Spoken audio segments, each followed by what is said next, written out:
From Dallas, Texas, the flash, apparently official, President Kennedy died at 1 p.m. Central Standard Time. Why are you a conspiracy theorist? And I said, why isn't everybody a goddamn conspiracy theorist? This is the real research. Literally have an alien base, and they are literally communicating. I don't have a whole lot of time. Have you personally had any experience with interdimensional beings? What we're thinking of as aliens, they have infiltrated a lot of aspects of military intelligence. And they are not what they claim to be. We leave you much that is undone. That's one small step for man. There are great ideas undiscovered. Visit asteroids, visit the moon of Mars. Remove one of truth's protective layers. There's a monolith. They want the major population centers wiped out. Will you put your left hand on the Bible and swear to God that you walked on the moon? One giant leap for mankind. Because we didn't go there, and that's the way it happened. Those challenges are yours. We don't have time for a meeting of the Flat Earth Society. There are places to go beyond belief. Beyond belief.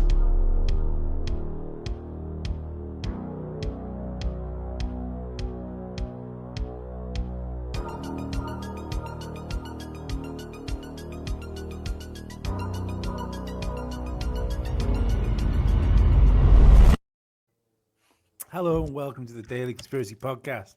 We don't take days off because reptilians don't take days off. And I am honoured today to introduce Mark Sargent to our podcast yet again.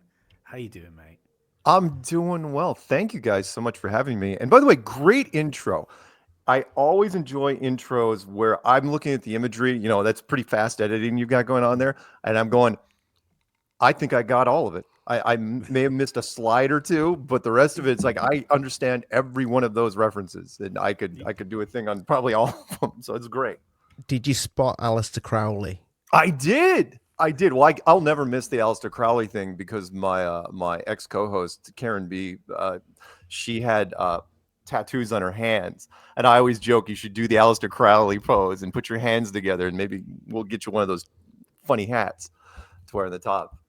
And it's also kind of a pose that Keanu Reeves did in Constantine at the end when he was facing off against Gabriel. He did that whole pose. So yeah. Anyway. Yeah, I've seen a lot of the celebrities do that. Yeah. Pose it seems to be a trend. There are a number of trends, the rituals, you know, got to go along, get along, that sort of thing. So how you been, Mark? You still flat earther? Still there? You've not been turned by. Oh, you mean like others? No. After 10 years, I can honestly say no, and I'm still going strong. They can take. I'll mix some stuff. They can take flat Earth when they pry it from my cold dead hands. Yeah, that's pretty much what I'm about. I'm never ever, and they can't get to me. I've said this on a couple. I've named because people have been asking me questions about recent events that have been happening in the flat Earth community, and I said no. There's no leverage you have on me. There's nothing you can do. There's nothing for me that would make me happier than to become a martyr for the cause. So come get me. Seriously. See, I've told everybody in advance, like if I disappear for some reason, you'll know why. But I don't think they will. Well, I know you've had stick for years, haven't you, with certain people saying that you were like controlled opposition, within the community and stuff like that. I can't help but feel that if you were controlled opposition, you might have found yourself in Antarctica. Oh yeah. That sticker, that shill sticker. Thank you, Eric DeBeck. He was the one that put it on 10 years ago. It's like, oh, that Mark, you can't trust him. And then all these people, we can't trust Mark to the point where, remember the first conference, there was like 150 seats in the back that were completely paid for. Nobody was sitting in them because there's no refund policy. Why? Because Eric told ODD to tell anyone that bought tickets not to go to the conference. And I was part of the reason why, because it's like, oh, no, I'm a government agent. After what's happened over the last 3-4 months, if that sticker hasn't come off me now, then whoever says that I'm a shill, you're idiots. Because now we actually have legitimate, bona fide, put it in a certificate you can frame shills in the community. paid for, compromised, turned, whatever you want to say. And no, I am not one of them, to your point, because I didn't do anything that they did. In fact, I still stand against them. I gave them a couple of them the benefit of the doubt for a little while, but God, no, not now. Did they invite you to Antarctica? Yes. And insultingly, fairly late in the game, by the way. I was a little surprised. They wanted David Weiss. That's the guy they want to get in because they want that app gone. The app has been ripping it up, doing all sorts of great stuff. And it's really deep. I mean, there's a lot of content in that app and it links to a lot of things. David's team has done a great job. They wanted David. And when David didn't go, they were willing to settle for other people. And in this case, Jaron was a decent choice. And let's talk about it for a second. It was the running joke behind the scenes in the community for years, by the way, which was because we always thought it's like, okay, has anyone gotten offered money? Has the briefcase been put in front of you? And we're like, we joked about who would take it, who would take the bribe, right? And always at the top of the list, the biggest suspects were Robbie Davidson and Jaron. It's like, oh yeah, they'll take it. Well, it wouldn't even be hard. And 9 years later, can I prove it? No, I can't. Do I care? No, I can't, because the way he flipped gave people whiplash. It was so blatant. Absolutely. That was wild. Like, no. We'll talk about it because I find it really interesting. So the best we can tell, the timeline, you have to go back a few years, because initially we know that Jaron's been compromised for at least a year, since May of 24. Why is that for our audience? Because not everybody in our audience is a flat earther. So why is he being compromised? Well, because you had to get him before the trip. So in the beginning of the early part of 24, that's when the whole TFE thing started, the final experiment. Will Duffy, a pastor who, again, you can look it up, this is not secret information, who is under multiple lawsuits for SEC violations and financial fraud, right? He's going to be sued in the ground. There's real prison time looking at him. But for some reason, he became a pastor dedicated to going after flat Earth. It's like, what? You should be losing sleep over going to prison. Why the hell do you even care? And plus he had access to resources we couldn't even figure out, because Antarctica, as you guys know, is not a cheap trip. It's 35 grand a head to pull this off. That it's one of the most expensive places to go in the world for whatever reason. And it's no frills on top of it. It's not like 35 grand and you're staying at, a really nice hotel somewhere. You're sleeping in a tent on the snow and you have to take a crap in a bucket that's frozen. It's bad, right? And so what was happening was they were inviting people and no one was going. No one wanted to go. And then all of a sudden, Jaron decides to sign on. And he says, well, I want to take somebody else with me. And then Austin signed on with him. I'm still in Austin's camp. He hasn't been making a lot of videos recently, but at least he's not doing what Jaron did. The point was that you had to turn, and the only reason TFE, the only reason Antarctica, the trip even had happened, was you needed an event as a placeholder to give whoever you were going to flip a reason to flip, right? Because you couldn't just have Jaron come out at the end of the year and be like, well, I'm a globe now. I'm into the globe stuff. It's like, why? For what reason? It's even though Antarctica was a complete BS reason, it had nothing to do with Jaron's wheelhouse, most of it which was debunking the space programs. And that was Jaron's specialty. Was he attacks NASA he practically wrote the book on attacking NASA and SpaceX and Blue Origin, any of that crap, right? And he comes back, he goes, does the trip, says the awkward lines on the snow, and then comes back, and within a couple weeks, he's like, oh no, watch this SpaceX launch. SpaceX totally legit, and proves the globe. It's like, what are you talking about, man? You're Jaronism. I go, you can't just turn on a dime. You've spent the last 9 years destroying space agencies, and now all space agencies are legit. No, not buying it for 1 second. Yeah, and everybody, some of the great stuff that he did with the debunks that he did with the ISS, like still now you look at them, so he's done a U-turn on that as well. Oh yeah, yeah. He's again one of the founding members of Globebusters, and he thinks everything about space is completely legit. The warm up after he came back was what didn't even exist, and that's how you know. That's one of the big red flags. There was no transition period. It just happened. And in all aspects simultaneously, which is why I throw at people. I go, what has Antarctica got to do with physics, the curve of the Earth, and every space program that is out there? Nothing. So, and which was again, well, the other thing was if 1%, not even 1% of people get into flat Earth because of any aspect of the sun, how are you getting out? And again, it wasn't Jaron's thing. What was interesting though wasn't just Jaron, it was what happened after Jaron, right after Jaron, with people that weren't even related to Jaron's wheelhouse, which was Patricia Steer, Robbie Davidson, and Paul on the Plane, otherwise known as Paul Lindbergh.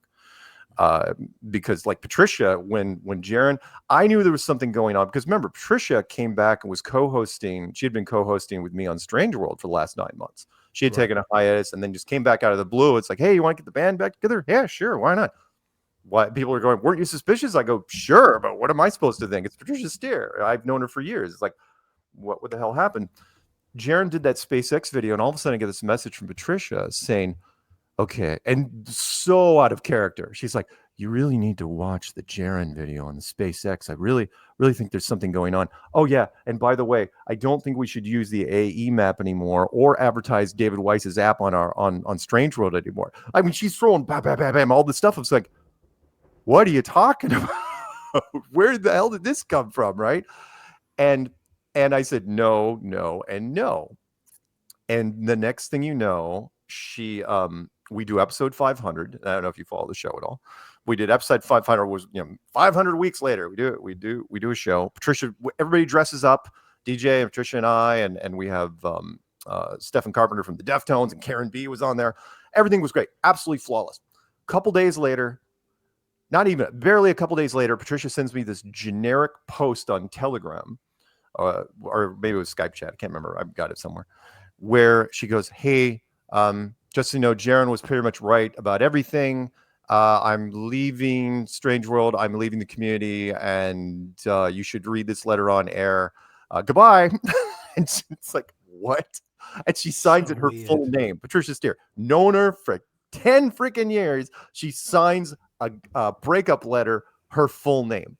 And so it tells me I should read it on air. In fact, very insistent about me reading it on air.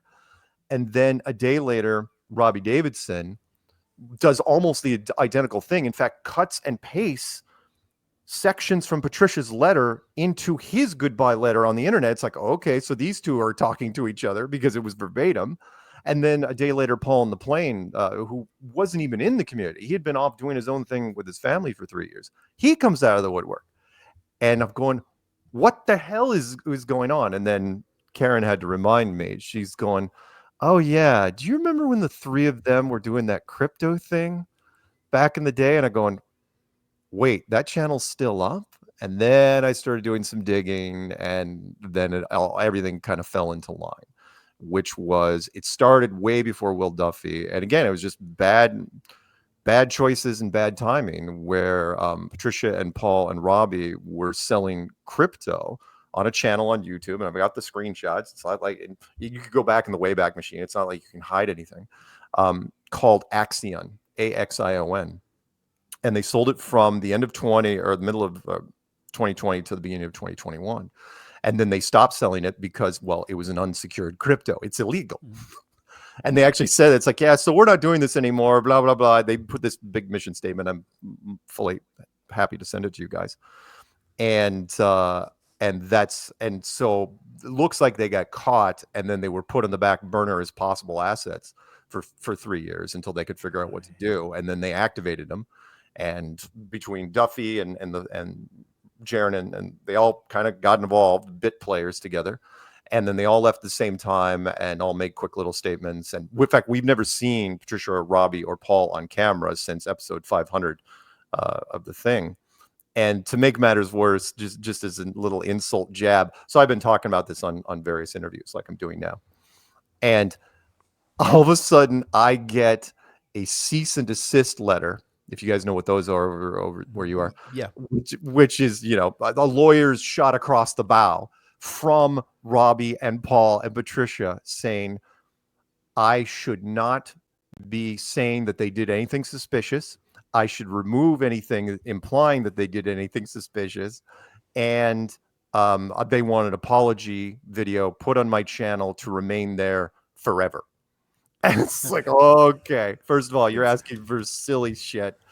And the second is you can't just the fact that you're saying I shouldn't say that you're acting suspicious in legal terms in itself is suspicious. It's to say the least. My ex co-host has lawyered up because, hey, I think you're doing some weird stuff over there, and that's actionable. No. And so I was begging them on air. I said, and plus not only that, I was telling them that they were acting suspicious on top of pointing fingers at, you know, Logan Paul, because, you know, he crashed one of our conferences in Denver, and then Jimmy Kimmel from the late night show, he sent a team over to the Dallas thing and they had referenced it in the legal thing. It's like, okay, well, now you've turned it potentially into a celebrity trial. Are you really seriously about going to court with, I'm not kidding you, a celebrity freedom of speech flat earth court case? You realize how ridiculous that sounds on paper. There isn't a judge in this country that wouldn't look at that and break out in a sweat, because like, how would we even touch this? How do you even select a jury for something like that? So yeah, if they want to sue me, please do. Please, I would love to go to court. Love to. We'd love to cover it, you know? Oh, again, it would be a circus. I mean, you'd have to call, again, think about this, Logan Paul into court as a flat earth witness because he was, I don't remember, Logan Paul, one of the worst internet trolls ever, or Jimmy Kimmel's team, or hell, Howard Stern sent a team to our first conference in Raleigh. I have to bring him in now, you know, to do a comparison. It's like it writes itself. It would give us so much publicity, and ever since that cease and desist letter, I've heard nothing from them. So, yeah, thank you for proving me right on that one, guys. Wow. Did you entertain going at all? Did I entertain what? Did you entertain going to Antarctica when the call came? God, no. In fact, I said on air that there's several reasons why. I mean, the only reason I would even begin to think about it is it's a cool thing to put on your bucket list, which is, well, I mean, it's a free $35,000 trip, right? You know, to a place that nobody goes. So why the hell not? Right. And I'm sure that's what Austin and Lisbeth were thinking as well. It's like, why the hell not? Even though it looks, and every piece of footage I saw, it looks absolutely miserable. Beautiful, yes, but it is. I mean, there's a reason why it's an awful trip. But no, and the biggest reason is like, and I told Will Duffy this on air. You know, not directly. I just did a podcast. I go, look, you thought you're not going to get murdered. Well, there's that, but no, I wasn't worried about that. It was, you're not going to get the reaction that you want from me, which is, I don't care. I go, the 24-hour sun means, and I've addressed the 24-hour sun for years and years. I mean, I didn't lose a wink of sleep. I lost more sleep over the Patricia thing than I did the 24-hour sun. So I would have gotten down there and be like, yeah, 24-hour sun. National Geographic guys who have been here and seen it, guys I trust, told me there's a 24-hour sun. It's like, well, doesn't make any difference because in our model, we can't prove what anything. We have no idea what's happening with the sun, really, or what's happening with the sky at all. So why would it have any effect on me? And again, what I said before, which was most people, 75% of the people that get into flat earth is mostly because of long distance photography. You know, it's things off in the distance, you know, all the people that ran to the beaches everywhere and started shooting lighthouses and boats and crap like that. And then contacted me because I never even said that in the clues. It's like, oh yeah, water lays flat. I go, didn't even think about that. So no, TFE was never going to be a thing for me. And I'm glad it happened because it generated, we were getting a little bit stagnant, and now there's this surge of drama behind the scenes to where it's not over. There's a documentary that Will Duffy's group is putting together that's again, where the funds coming up, you know, I don't know. I mean, what they spend, pushing 300,000 on the trip? Where the hell did that money come from? Exactly. You telling me it came from a pastor that's being sued for financial fraud? Really? He's going to fork over that sort of money to get it what the going? weird thing is? Sorry, go ahead. Who's it for? Well, that's just it. Who's the customer? Yeah. Well, you'd think that, again, it's not to make money. We'll know when it gets distributed, but it still has to be good. You can make a hit piece all you want, but it has to be something that an audience is willing to watch. I mean, the reason why, even though Behind the Curve was a hit piece, it was compelling in that it had, your heroes and your villains. It was a back and forth. You had flat earthers, and then, psychologists, scientists, astronauts, it was a back and forth. It was fairly well balanced, even though, the flat earthers didn't like it because we didn't want, Scott having an American astronaut drove us insane. Will they release it? I've seen the trailer. Have you guys seen the trailer for it yet? No. I'll send it to you after this. I mean, right now, all the trailer pieces, every single lick of footage is shot in Antarctica, which is not what you want to do. Antarctica is a very stark background, and it's like, just snowy backgrounds. People don't want to watch that for a couple hours. It's not going to work. Plus the plot line, it's like, okay, one side you have people that hate flat earthers because they bought dedicated flat earth trolls to represent, down there, including like McToon and guys like that, and Dave McKeegan. But then the other side is, and then we're going to have flat earthers that used to be flat earthers, but now they hate flat earth. It's like, okay, where's the balance here? And then try to treat flat earth as a cult and say that we, went after Jaron and attacked his character. And it's like, if you guys heard rumors about his extracurricular activities, it's like, yeah, we didn't have to. By the way, which is why, sorry, back up just a second, why the cease and desist letter, why Jaron's not on it. And I do get a kick out of this. Don't get me wrong. Jaron and I never had a problem until TFE. I'm sorry, Jaron, that you got caught up in this. He and I have never had a bad word between each other. But now he thinks I'm the worst guy in the world for whatever reason. But at the same time, I got to take a shot and be like, okay, why isn't your name on the cease and desist letter for the defamation case? Oh, that's right, because you can never sue anyone for defamation of character because your character's already wrecked because of what you did, in the back channels. And by that, I mean things we probably shouldn't talk about. He sent pictures and videos to people of himself, and it wasn't good. And he sent it to a lot of people. It's all, if it ever gets out, if he ever becomes famous, it'll turn into like that Tiger Woods cocktail waitress thing, if you remember that from back in the day. So yeah, a little bit, yeah. Extras. And anyway, sorry, go ahead. So you sent that many pictures that you could fill a magazine with them. Well, again, and I'm not going to be delicate here. Screw it. It's not pictures. It's like, hey, you like what you see? I'm just going to send you a full video of things I do in my spare time by myself. And it's like, what are you doing, man? You're married with kids. It's like, yeah, she might be okay with it, but you're sending this to a lot of people, and he's been doing it for years. And I didn't know how bad it was. We always knew. We had always heard. It's like, yeah, you're proud of what you got. I get that, right? It's like, yeah, fine. But we thought you just do the standard stuff. We didn't think he was going to go full out, it's like wannabe porn star. Like, come on. So yeah, he can never be brought into court because that would come out so quickly. And again, kind of like the cocktail waitresses, if you remember the Tiger Woods thing. Once the first cocktail waitress came out, it's like, oh yeah, I slept with Tiger Woods. They all started coming out. It's like, oh, I want a piece of that action. I was surprised how many women started coming forward and saying, oh, Jaron, let me tell you about Jaron. It's like, oh, God, dude. So anyway, I hope it goes well for him in the end. I hope it was worth it.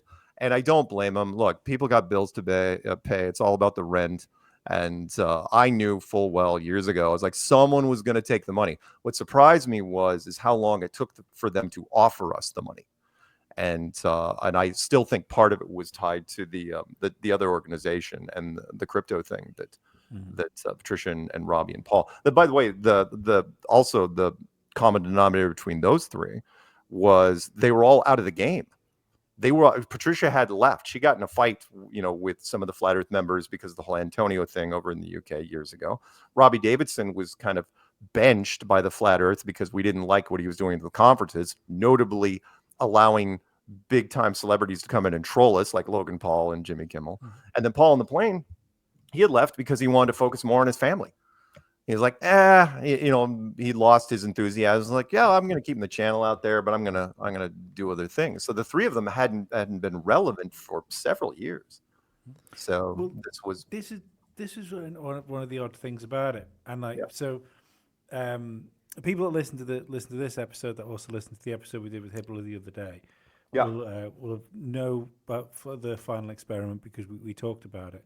Right. But when he was talking about what he think went down, I told you this before we started recording, Mark. I clipped it and put it up as a short on YouTube. It's been up for like 2 days. I got a message today saying it was gone. And I thought, and at first I thought, was there something copyrighted in it? And then I thought, no, we didn't play any clips on that show. And when I opened the app to look at it, YouTube told me this clip doesn't exist anymore because I took it down. I've never had anything like that happen. I've never had that happen with a podcast. Never had that happen with a YouTube video or anything like that. And it says, I even just, while you were talking then, to make sure I was right, I just checked the app again to make sure it said this was taken down by the original poster. Go ahead. But I was just going to say that as far as the final experiment goes and stuff like this, like you said, things were getting a little bit stagnant. The flat Earth thing kind of died down and stuff like that. Why now? It feels like a strange thing to do right now. Yeah, I think part of me thinks because we have so many different agencies in the United States, and I mean other countries have it too, but ours overlap, and sometimes they don't. There's jurisdictional issues, and everybody doesn't talk to everybody else. So I think if the SEC got tied in because of the crypto thing with three of our members, because with any law enforcement, you know how it goes. He hit people, and if they're high profile enough, it's like, yeah, maybe we can use them as something. And in this case, they're going down the list because they're wiping out this whole crypto thing. They're going after as many people as they can. And in this case, it's like, hey, these three people here, they're social media people. And that lady right there, she was in a Netflix thing. It's like, maybe we can use something there. So what I'm getting at is maybe the different agency with more money and more assets, or maybe they were talking to each other, somebody at a high, because all it takes is one meeting. Some think tank, and then somebody comes up, it's like, yeah, we got some flat earth assets, blah, blah, blah, to work with. And someone goes, wait, flat earth, that's still a thing? I thought we were trying to get rid of that. And it's like, okay, we're going to spend some money. Let's see if we can disrupt these guys. And these are old tricks, which is you infiltrate and you hit them from within. The community is still very, very tight, but the people you hit were influential. I mean, come on, you got two people from the documentary, the Netflix documentary to mess with. Robbie Davidson was in it, but he wasn't a major player, and that influences other people. So why now? Hard to say what meeting inspired that, but in the process, they also realized something which I've known for a long time, which is the producer's motto, which is it doesn't matter whether you love or hate a topic as long as you're talking about the topic. And so if you're attacking flat earth, you're engaging flat earth. And so it's a weird, delicate line to balance. So even though I know they want this documentary to be successful, it's a double-edged sword, because you wanted to have some social media presence, but if it gets too much, then it's that whole thing again, kind of like back in 2015, 2016. It's like people are talking about it. So if everyone's talking about it, we should talk about it too. And then next thing you know, every podcast and big channel in the world covers it. It's going to be tricky for them to do. I'm looking forward to seeing the documentary. It's going to be a piece of crap, especially if you're trying to, sorry, one more thing, because I love good storytelling. You're going to make Jaren the hero in this. He's going to be the protagonist. Please make him famous, please, because it will end so gloriously. It will end badly, and he knows why. He's probably scared to death. Dude, if you become famous because of this, absorb every 15 minutes of it, because after that, it is going to come down hard, not because of what we did, but because of what you did. We're blameless. It's like, what do you expect us to do? It's already being shared everywhere. The only reason it hasn't got more traction is your fame level hasn't hit that point. Once it hit that point, hey, guess what? TMZ, that's where you're going to go after that. I'm going to say this is not breaking news. This is something it's out there in the community. Oh yeah, no, literally.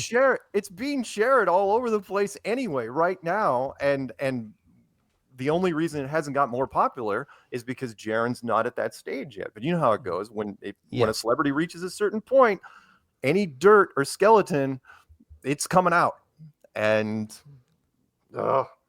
it's. Again, I'm kind of waiting with bated breath. Part of me wants the documentary to come out and tank, but part of me wants it to be, successful. So we'll see. Do you because way back when you had Bob Bigelow that put a lot of money into looking at Skinwalker, looking into UFOs and all that.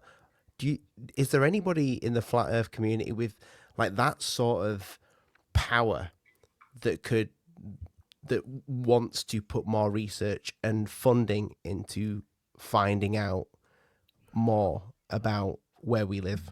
Not publicly. Most of, and I've been you trying don't have to name names. No. Well, that's just it. The 90% of our community is still in the closet for various reasons. In fact, I just did a special. Here's a great example. Just last weekend, I went to Chicago for a private, secret flat Earth meeting with a diehard show listener, who had more resources, who's more well respected in the community. I can't tell you what he does. I can't tell you who he is. And I run into that more and more because the more of a normal, the higher you go on the ladder, the more you have to risk, which is why you hear when celebrities come out, especially with flat Earth, like, Kyrie Irving, a great example. When he came out, he had nothing to lose, just won his championship. He was 23, 24, LeBron James, best friend. It's like, yeah, you can't touch me. Yeah, you can, because, you only won the title this year. Once that shine wears off, we're going after you. And they went after him, or rapper B.O.B. or all the other celebs that are on the list. One of my favorite things, you guys, I don't know if you're old enough to remember, Kelsey Grammer. I love telling that story because, I got to hang out with him. He wanted to produce a show, and he told me he could not get and he had totally the funds to do it. He wanted to do sort of a fringe conspiracy type television series, and he could have absolutely have fronted for it and gotten the funding for it. That's not the problem. The problem is who's going to run it. Who's the distributor going to be? What network is going to be on? Even with his clout, even with his pull, you're talking about a guy who at one point was the highest paid television star in the world, and he still couldn't, even with his connections, he couldn't get the networks to even really talk about the idea. It's like, why not? He was even willing to narrate it, and they couldn't do it. So it's tough to find those people that are willing. I'll give you one more. Television actor. Yeah, not going to tell you what series he was on. Got to meet him when I was going down to Shane Dawson's studio to shoot with his brother, and Patricia and I were there with David Weiss. And David knows this guy. He had worked with him over in the past, and he sat there and watched the interviews. And afterwards, I came up, shook his hand, and he looked at me before he left, and he goes, "Just so you know, I was never here." And he turns around and he walks out the door, and I asked David, he goes, "Yeah, you can't talk about him." he's anonymous. He goes, like a lot of people. So sorry, long answer to a short question. We got people that can do stuff, but willing to put themselves in the line, to get out there, that's tough. It's tough to do. It's not how the game works. Crazy, you can be a Scientologist, but you can't be a flat earther. Yeah, right. I don't know how to explain it, or even. Not that I have anything against Scientologists. Just for the record, we love them, really, we do. But yeah, I mean, you can be a lot of things, but flat Earth, because it is ingrained into our education system at such a young age, it's still considered. It's beyond fringe. It's like, oh, you're obviously nuts, or you're kidding, right? Which is why the first sentence of my flat Earth clues was, your first impression is going to be it's a joke, and it's not a joke. But that's the real quick, the Behind the Curve documentary. I sat in studio audiences in different cities. And the first 20, 25 minutes didn't matter what audience I was sitting in, they didn't think it was a real movie. They thought it was a piece of what we call docufiction, which is people are playing it straight, but it's, you know, but it's a science, it's a fake topic. It's still scripted. And then all of a sudden they're like, you know, they're showing clips of what's happening out in the world, and they're going, wait a minute, this isn't a fake movie. This is a real movie. Right. And they're like, I can see him elbowing the people next to him. It's like, dude, I think this is real. And like, there's this, like this eye open. It's like, there's something, there's a section of the internet that I know nothing about. And it's freaking me out, man. Or the line that I love, they after the movie was edited, they showed it, the producers who hated us, showed it to one of their editing friends in Hollywood. And the guy knew nothing about it. He could just watch the movie, right? He watched the movie. They told him nothing. And afterwards they came back and they go, wow, what sort of budget did you have for this movie? It's like, what are you talking about? It's like, how did you hire all these actors? You know, these no names to play it so straight. And it's like, where'd you get all these guys? Like, they weren't actors. They were real people. And then, you know, their pupils just dilated. And they're like, wait. This, like, that conference actually happened. It's like, dude, we were there for 3 days. It's like, how is this even possible? That's why, you know, it generated, you know, it's the novelty of it that people are drawn to. Anyway, sorry, I ramble.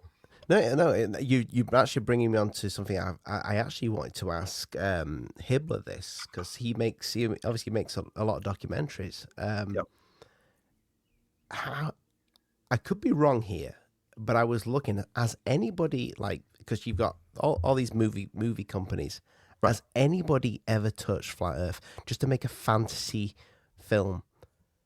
No. That I was trying to look that up, and I thought, people make films about aliens, people make films about, you know, unicorns and what have you, but nobody's done a film about fucking Flat Earth. No, we even have multiple movies about fake moon projects. Not just Capricorn 1, but stuff that's been done in the 2000s. You know, one was Moonwalkers or something like that. I mean, multiple movies even touching on the fact that Apollo, the American space program, might be fake. There hasn't even been a script floating around about the whole flat Earth thing. And which in itself, you know, when you're distancing yourself so much from a topic, come on, Hollywood loves money.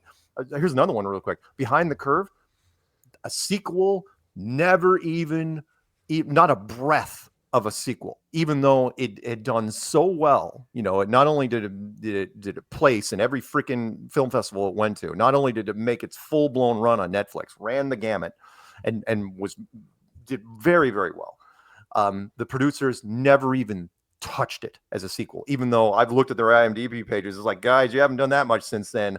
Go back to it, and they won't, because they hate it, or they were told never to do it. But yeah, it's hell, there was a wonderful series. I'll give you an example. I just watched it. It was on Apple TV Plus, called I recommend it highly. It's called For All Mankind.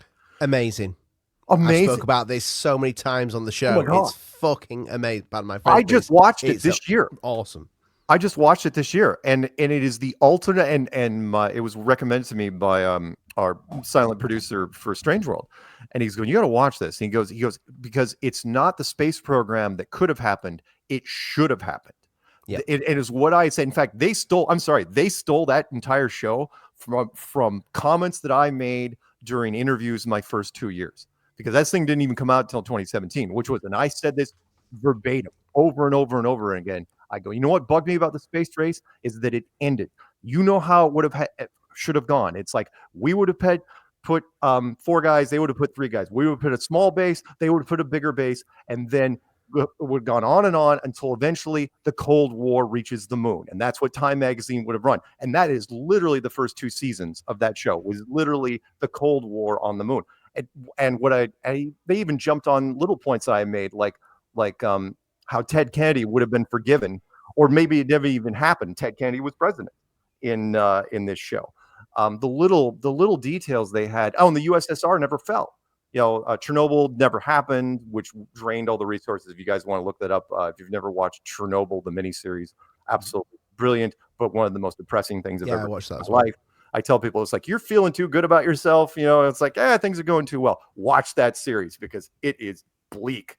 But it drained all the resources. And so in that series, the USSR kept going. And I am sad, which is why, sorry, I'm not saying I'm a communist or anything, but I love the USSR as a villain.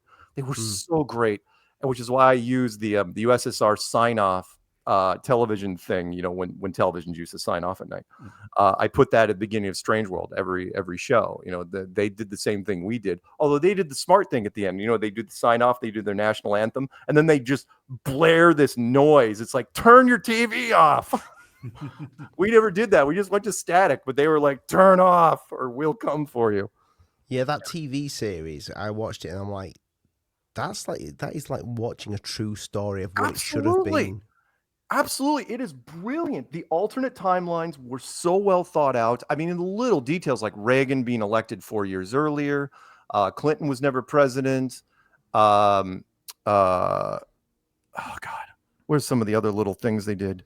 The tensions in Panama for whatever reason. But the point was, it was the Cold War. The Cold War never ended. And that was, let me end with this part with this. I can't stress this enough. The space race, and you guys can look this up. You just type in astronaut versus cosmonaut into Google and click on images. We absolutely hyped that thing up to no end. It was like, oh, this is the big thing. And all of a sudden they realized, like, oh crap, we got to stop this because the production's never going to match up. And by that, I mean the fake stuff that Moscow was putting out was not lining up with the fake stuff we were putting out. And as you know, consistency and continuity really, really matters when you're talking about this stuff. And people are going to figure out really quick, everything from the color of the ash to the physics and the slow motion camera differences that they were going to use. They're like, yeah, this is never going to work. And so they quietly told the Soviet Union, it's like, yeah, okay, we'll take it from here. We got more resources. We got more people that can do better stuff. Yeah, I know you started the whole thing with Sputnik and you kept it going, but this is ours. And then quietly, for no apparent reason, the Soviet Union just walks off the playing field. Again, it's never happened in the history of sports, right? First guy crosses the finish line, and then the other people just walk off the track. They're like, yeah, that's it. We're done. Even after all the money that's Soviet been Union. spent. They don't quit ever. Sorry. Yeah, even after all, no, even after all the money that was spent on it, it was just no, we'll just shutter this. Just shut it. It's fine. Yeah, we lost. Yeah, we lost, and we're never gonna, even though we did Soyuz a little bit after that. And again, it's 2025. I can't stress this enough for people that are listening out there. No one has even attempted to go to the moon, even tried since 1972. If you believe that timeline, every president says they're going back. I've done a montage on that. Every president, since going all the way back to Carter and Reagan and the first Bush and Clinton's and the second Bush and they've all said the same thing. It's like, we're committed to going back, and they kick the can down the road, and people forget. They're like, well, to where it's like, look, it's been 50 years. Well, wait, 72, yeah, 50 years, 50 something years, and no one's even tried. In fact, there was when I was doing street activism in Dublin, of all places, I was talking to this science girl. And young science girl, and she was looking at me, and I threw it at her. I go, fine, when you going back? When is it going to happen? And her eyes just glazed over, and she gave it a like 500-yard stare just over my shoulder into the sky, and she goes, soon, we're going soon. And it's like, oh, you poor deluded girl. It's like, what are you thinking? Everyone's been saying that you're not going anywhere, and that's how they win. Which is Mark, they lost the technology that took them to the moon. Yes, and they talk about Mars. It's like, oh yeah, it's like you're never solving the Mars problem. There are certain technologies and future things that futurism is a big thing over here, right? Where you try to predict the future and you model it out. It's like, no, flying cars, no, humanoid robots at home, no. Fusion batteries for blah blah blah, no. Electric cars that don't catch fire in salt water, no. It's just like none of these things are going to happen. It's not going to happen. You can talk about it all you want, but I have seen the flying cars stuff on magazines in the United States since the 1950s. And we're no closer to that than we ever have. The closest now you're ever going to get, and I can't believe people are going to fly in these, are drones the size of helicopters. And it's like, so basically they're electric helicopters. and you'd rather get in that than a helicopter, which we've been using for a long time. You're going to get in that and zip across the city. And by the way, you can't fly them on your own. You need special pilot's licenses. They're never going to give that to people. Anyway, sorry, I'm going off track. It's the idea of those helicopters when they decide that they're going to make them autonomous. As that freaks me out. I saw the video the other day of China. Did you see the video of the drone show? And there was like an internet cut out, and the drones just started dropping out of the sky. I don't want that to happen to taxis. Absolutely, and it's not going to happen. The hypocrisy of auto driving anything. If people don't understand what the auto driving technology is, it's based on a combination of, depending on what manufacturer you're using, of cameras, which is what you use like in that vacuum cleaner over there in the corner. That just uses cameras to navigate around the room. That's all it is. When you get to cars, if you want to get the more expensive models, you also use radar to help, right? The problem is it's dependent on the consistency of the road. Meaning, if your roads are perfect and everything's marked and there's no infrastructure issues, you'll be pretty good.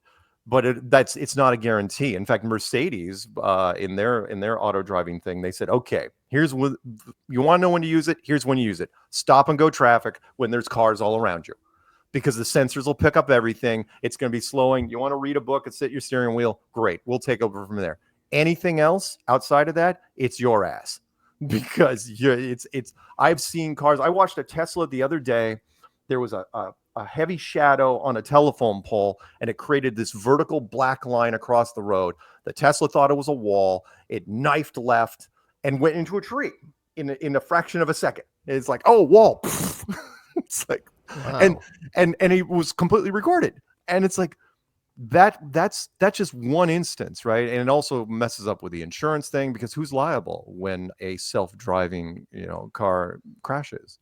Is it the driver? Is it the other driver? Remember, it used to just be between two people. Is it the software packages using? Is it the manufacturer? You don't know. You're not going to get it. It's not going to happen. The self-driving crap with Tesla is never going to happen. I don't care what Elon says. Elon's the worst futurist in the world. His statements every year are, it's like, okay, we're going to have millions of fill in the blank this next year, by next year. That's his qualifier. Always listen to his quotes. It's like, oh yeah, we're going to have an impossibly huge number of this in next year or 18 months. He never says like 2 or 3 years down the road. It's always like, oh yeah, it's coming. As a salesman, I will give him credit. Why people listen to him after he absolutely screws up stuff all the time. And let me know if you have time. If you want me to run that 60-second clip, I'd be happy to do it. Oh yeah, absolutely. You got the time, mate. You want me to run it? Okay. I feel we should have asked more questions about Elon Musk when he initially launched the Tesla robot, and instead of having a demo of the Tesla robot, he had a man in a suit.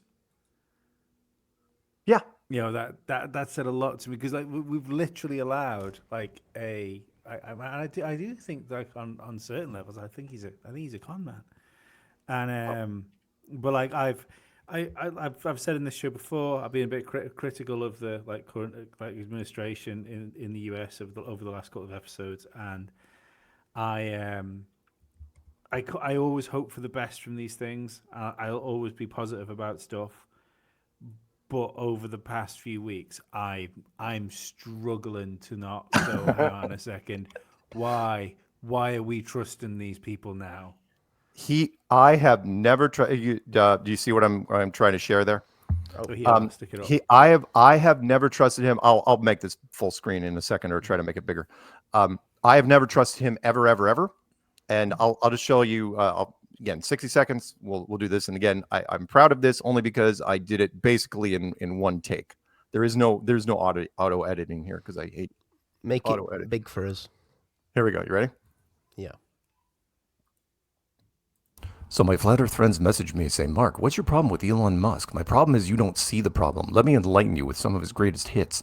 In 2017, Elon showed up on my radar with the Dear Moon project. I'm going to send a space bus of people around the moon. That went nowhere slow. I'm building a super plane that goes to China. No. I'm going to help Puerto Rico after that hurricane. No. I'm going to save those kids stuck in that cave with my submarine. No. I'm going to make an underground bullet train in California. No. It never ends. He didn't invent Tesla. He bought it. He didn't invent Twitter. He bought, rebranded, then destroyed destroyed the stock. SpaceX is a black hole of money. See what I did there? How is an aging programmer with Asperger's considered one of the smartest men in the world? And how in the hell did the media not question that whole Tesla Roadster in space? It doesn't make sense. He gets credit for things he just says and never does. He does nothing. My God, I've turned into Mugatu and he's Derek Zoolander. Short version, Elon Musk is a technocrat muppet for the U.S. government and an enemy of flat Earth. Do your own research and recognize a false idol when you see it. Whatever. I'm done. There you go. Did you just do that off the cuff, or did someone write that? I wrote the script in 10 minutes, and I recorded the audio in 60 seconds. It took me a couple times to do it without stumbling, but yeah, that's my thing. In fact, here, tell you what, I'll do one more, because remember, he not only did he say all these things, he also said he was one of the best video game players in the world. You remember that? Where it's like, oh yeah, I'm also one of the greatest gamers in the world, and that's when I freaking lost it. So here, let me show you that one really quick, which is. That's when he ended up in a online Twitter war with Asmongold as well, wasn't it? Oh yeah. Hang on. In fact, I did it on Asmongold. Oh, hang on. I like the logo. Like that? Oh yeah, here it is. Elon Asmongold. I called it. Okay, so let me go here. Okay, I'm not sharing that right now, am I? No. So here, kill that one, and I'll say present. Here, I gotta stop screen. Present. Share screen. Elon Asmongold. Now, the thing about this was, okay. So let me give some context here for the Elon. I already put it up. The Elon Asmongold thing. So he went out and called it. And Asmongold, I still consider one of the best gaming review channels in the world. Remember, he's we love Asmongold. That's all he does. Big fan. I love the commitment. I love the conviction. The fact this is his life. That's all Asmongold's ever going to do. This is his thing. And so when he comes out and says Elon's a freaking fraud, and he backpedaled a little bit just because I think he was a little intimidated by the whole Elon thing. But it's my wheelhouse. I'm a lifelong gamer. I started out in the gaming world. So anyway, ready? Mm-hmm. Pop. Oh yeah. Share that one really quick. Okay, and 1 second. Let's maximize it. Here we go. Ladder friends messaged me and say, Mark, I thought you were done with Elon. I would be, but he keeps doing dumb things and going after people I respect like Asmongold. You know how I feel about Elon. He takes credit for things he doesn't do a lot. We've talked about this. So when he says he's now the greatest gamer in the world, that's a bad decision. Stay out of my yard. Asmongold is currently the greatest gaming commentary channel in the world, period. He's literally dedicated his life to it. He's committed body and soul to the genre, and I respect that. He's also looked into flat Earth for a hot minute. So when Asmon says that Elon is a gaming fraud, take that as gospel. Elon then responds by doxing his channel mods. First, that's a dick move, and second, Asmon is completely right. I know a few things about gaming. I started out winning my first tournament in '94, became a professional gamer, played at the conferences. It dominated my early life. Oh look, a realm first without a guild. That came later. The point is that Elon takes credit for things he doesn't do, and now that includes gaming. That's part of my world, and it pisses me off. Do your own research and compare the real deal to the pretenders on the flat Earth. Whatever, I'm done. Yeah, there you go. Oh, I'm sorry. Here, this last part. Here, watch this. This is something. This is when Asmongold. Watch this. Ready? That's pretty wild. Yeah. And the numbers of people voting, I can see it. Yeah, it's nearly up to 3,000 now. Yeah, in a matter of just a couple seconds. So yeah, sorry. That's my short version on Elon. Elon is, and you'll have to be careful if you put it on YouTube. Hopefully, that background music that Asmon doesn't show up on copyright. So be aware of that. We don't worry too much about the YouTube anyway. It's fine. Okay, good. Elon has been on my radar for a while, and everything, which is why, again, I did the whole everything he promises, just say no to, because it's just never, ever happened. So when he did that whole Doge thing, it's like, oh, I'm going to save trillions of dollars. I just laughed. I just howled. It's like, okay, sure. He makes these amazing promises, and people just buy it. They just run. The Doge thing from like us in the UK, we want something like that because we don't know where the fucking money's going. So I think somebody could do extremely bad things and they can do something. That seemed like a really good thing they did. The idea was interesting, sure, but as you know, the people in power, they have so many protective layers that they put in place that he was never gonna get through. Never gonna break through that. It was like I treated no different than the campaign promises. I think it was George Bush Sr. You know, that back in the day, it's like no, his campaign slogan literally was no new taxes. It was like no new taxes, no taxes. That's great, right? And people fell all over it. And then, you know, within a year of his term, it's like, oh yeah, by the way, there's going to be taxes, some new taxes. Like, okay, so whatever. Well, we're still waiting for those Epstein documents, aren't we? Well, okay. All right. To be fair on the Epstein thing, you got to remember that as much as the public loves drama, public likes dirt and gossip and stuff like that. And while you could generate some image by releasing all those names, whatever those names are, to the general public, the logistic dollar and asset value of those names to any agency, I mean, especially multiple agency, is incalculable because those people have access to people that have access to people that you want to get. And now you can go to them and say, oh yeah, by the way, we have all the video of everything you ever did. We've got you dead to rights. You can't put a price tag on that. And you could say, you want your career to remain stable at all? You're going to help us here. I mean, we see it in movies and television. It's not a myth. And that's what you do. Now, if you want to release a few names, sure. But I guarantee the names on the full names on that list was making 3 or 4 agencies I could rattle off the top of my head just salivate. Be like, oh yeah. In fact, they were probably fighting over each other. There was probably a bidding war and meetings behind the scenes, which we're never going to know about it, like who's going to get whatever asset these people are. So anyway. No, there's a good case we made there that if you were in a country which had that type of like shit over those sort of people, yeah, why would you want your government to give away that type of leverage? Right. You don't. I know. Oh, sorry. Let me back up 1 second. Hibbler, don't get me wrong. I love Hibbler's work. I love everything he does. He still hates me because he's an Eric Dubé guy and an ODD guy. He still to this day does not trust me. I am hoping that because of the TFE thing now, he trusts me a little more now because at least I'm not. If he doesn't, that's fine. But to your point, moving forward. The asset list is you're right. It's too valuable. I'm saying if I was an agent or an agency, are you kidding me? I'd look at these names like, oh, we could run this program for years in advance. It is a boon to what you're looking for. And all it took was you had to confiscate, Epstein was the one that did the groundwork. And why was he keeping it? Who knows? Probably for leverage, for the wrong reason. It's like, oh, that's another thing, another tip for people out there. Don't try to get leverage on celebrities if you don't have anything to back it up with. It's like, fine, you got the videotapes. Can you protect yourself? Unless you have your own little private army, you're vulnerable.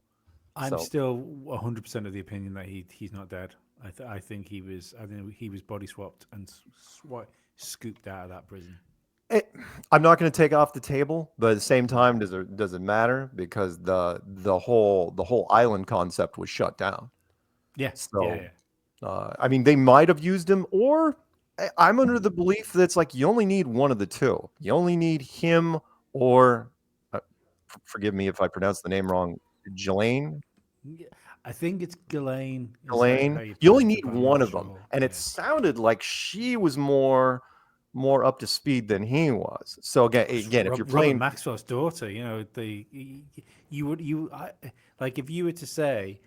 you were to show me Jeffrey Epstein and then say, but Robert Maxwell's daughter's involved in this, right, I'd immediately point to her as being the important one.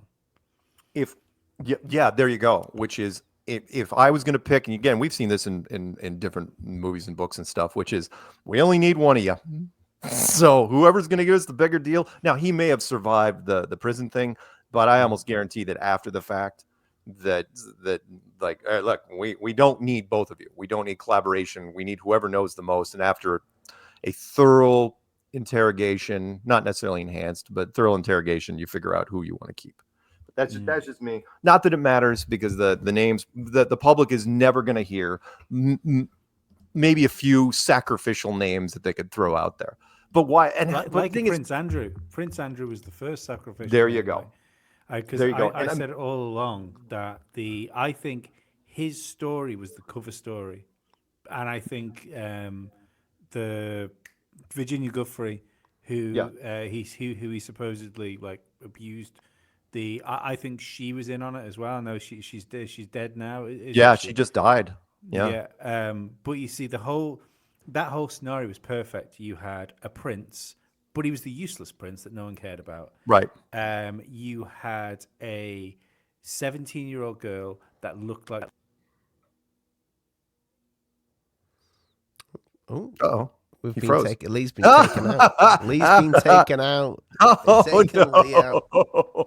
I know what he's going to say, though. Yeah, you had the young girl. Right. And, like, for the UK, and for the UK looking at that, they're like, well, 17, as much as it's pretty sick, 17 in the UK. 17 is, it's legal. So people were going, oh, the dirty bastard.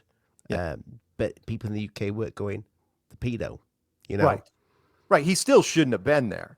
I mean, the picture was so damning. Especially nobody should have been there. But I mean, I think he probably used leverage over a lot of people. Some people will have gone there, done absolutely nothing. But when it all comes out, he needs them people on side, right? Because you were there.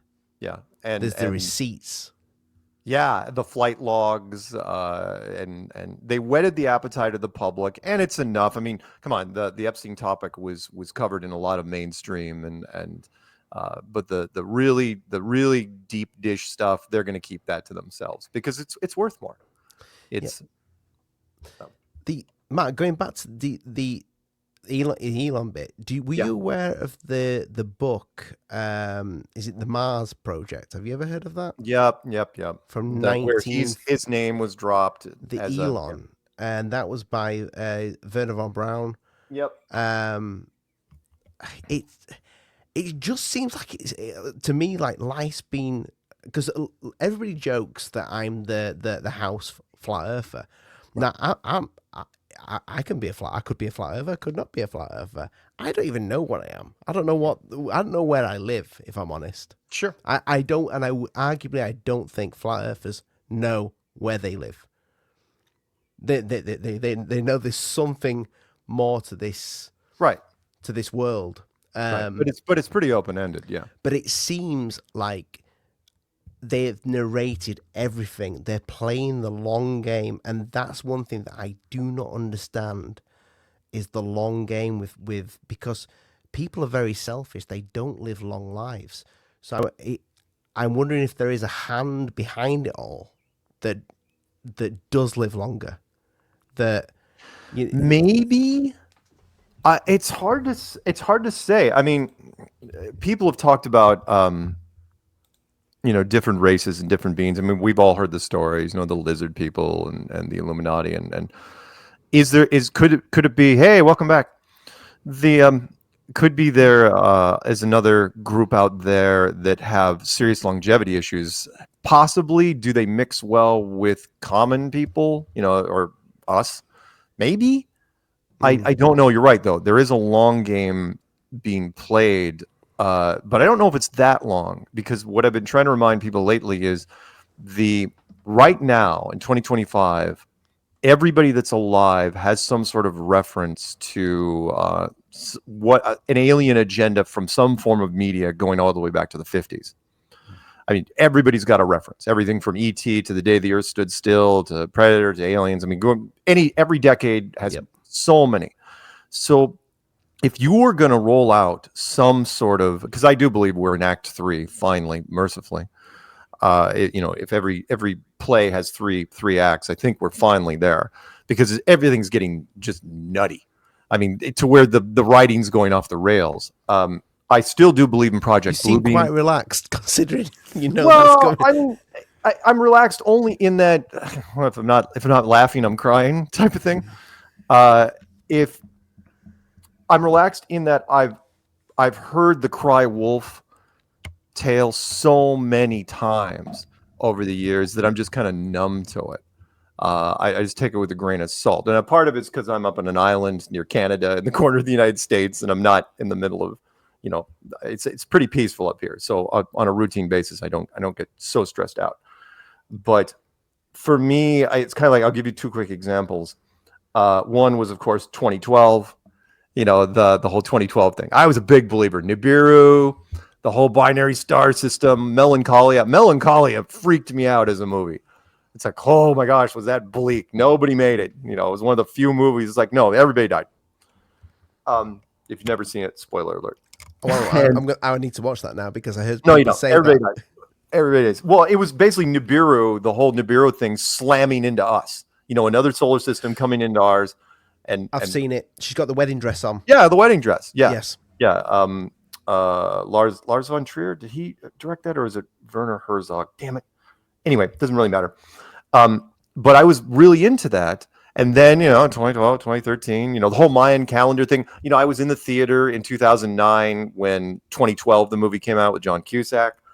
Saw that. It's like, wow, big things coming. But then the years started rolling by, and then people were making up excuses like it's not happening. And then to where I joke, I go, if Nibiru, because I still every once in a while hear about Nibiru. And I say, if Nibiru shows up now, all I'm going to do is I'm going to stand outside. I'm going to look at the sky. It's like, what the hell took you guys so long? Because you're way off the timetable. This goes beyond what, and again, once you got into flat Earth, everything in the sky doesn't make any sense anyway. So it's like, I've never lost any sleep about that. But no, Act 3 for me, I still think has the potential. I'm an optimist at heart. I think there's a lot of good things that could happen. Could it turn sinister? Sure, but we haven't seen that yet. What do you think is coming then? What do you think's Oh, actually coming?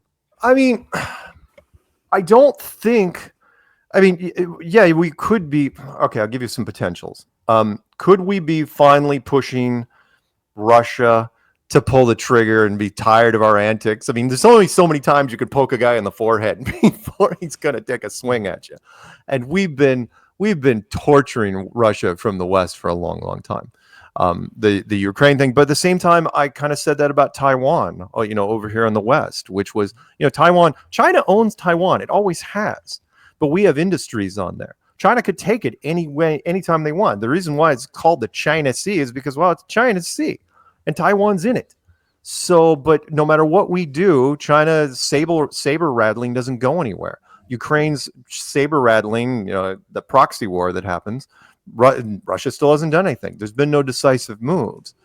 The Act 3 I want, the Act 3 I probably won't get. The Act 3 I want is some sort of blue beam, older civilization reveal. That's what I want. Which is some sort of advanced civilization lands something somewhere public. And in fact, my host and I, DJ, have been joking about how glamorous they really have to be, because they can't be any of our colors. They can't exactly look like us. And there's certain colors they can't be. You know what I mean? So they can't be red, right? They can't be green. They can't really be like a sickly yellow. They've got to be something really pretty, like blue or silver or gold. They got to be glowing. Their ship has got to be absolutely freaking awesome, whatever it is. Otherwise, you're going to have nerds that just aren't going to be impressed. And they've got to act smarter, and they probably have to have a British accent in the translation, to be honest. Otherwise, if they do, we know they're up to no good. Probably, but for the rest of the world, it'd be more legit. It's like, all the really sophisticated villains or heroes have British accents. So, but that's what I'd love to see, some sort of ancient civilization reveal, not necessarily Mars or Jupiter or anything, but ancient aliens, ancient civilizations, older versions of us, which is what I've always said. I go, the pyramids and Machu Picchu and Puma Punku and all that stuff wasn't built by aliens. They were built by us. There's been timelines that have been broken. We're not the first people to rent this apartment. What I don't want to happen necessarily is some sort of weak ass world war where the Soviet Union is not even around anymore, and then people are trying to figure out who's on what side, and how does it start exactly? Because the flashpoints that should be there haven't been there, and we've been waiting for a long time. Again, the cry wolf thing is where it's like, I've heard this. I mean, look, I was a child of the 80s when the Soviet Union, and we had movies every freaking year about the Cold War and how it's going to happen, and you know, to where we were showing some of the made-for-TV movies in schools. On our side, it was like The Day After, and on your side, I think it was called, was it Threads, something like that? I'm not sure. Oh, it was an early. Your version was way grittier than ours, where everything just burned and it did not go well. Ours was a little more sunny. But I don't know if any of that's going to happen necessarily, because I haven't seen it. Sorry, let me get back to this. You'll know when it's coming. Here's the easy thing to tell, because your audience is more sophisticated than the general public. The general public is still as dumb as frickin' rocks. I think most of them are NPCs anyway, and I'm going to use the line from Men in Black, which is, a person is smart, but people are dumb, panicky, dangerous animals, and you know it. The mob rule still applies. It's never changed in thousands of years. The mob is still out there. So if you want to know... tell ever more right now. Like, yes. You know, it's there's riots going on in Ireland right now over immigration. There's riots going on in LA because of the ICE deportations. Yep. The mob has never changed. So the narrative, you'll know what's coming, because the narrative has to be very simple, and repeated over and over loudly. You know, whatever it is, you know, Orange Man bad. That's the narrative. You know, that's your narrative. Or Elon Musk good.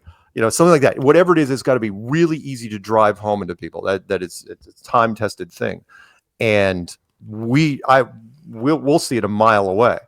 You know, but the general public always say, "Holy smokes! Have you seen what's going on?" If it's talked about at the water cooler on a regular basis, and it's really easy to understand, that's the narrative. But I just haven't seen anything. I've been kind of disappointed.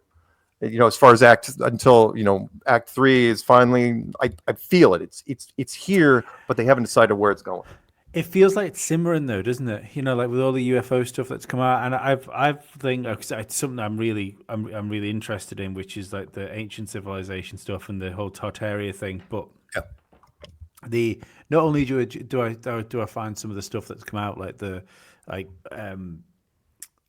like buildings having extra levels underneath them, stuff like that. It's right, really cool. The World's Fairs and whatnot. Right.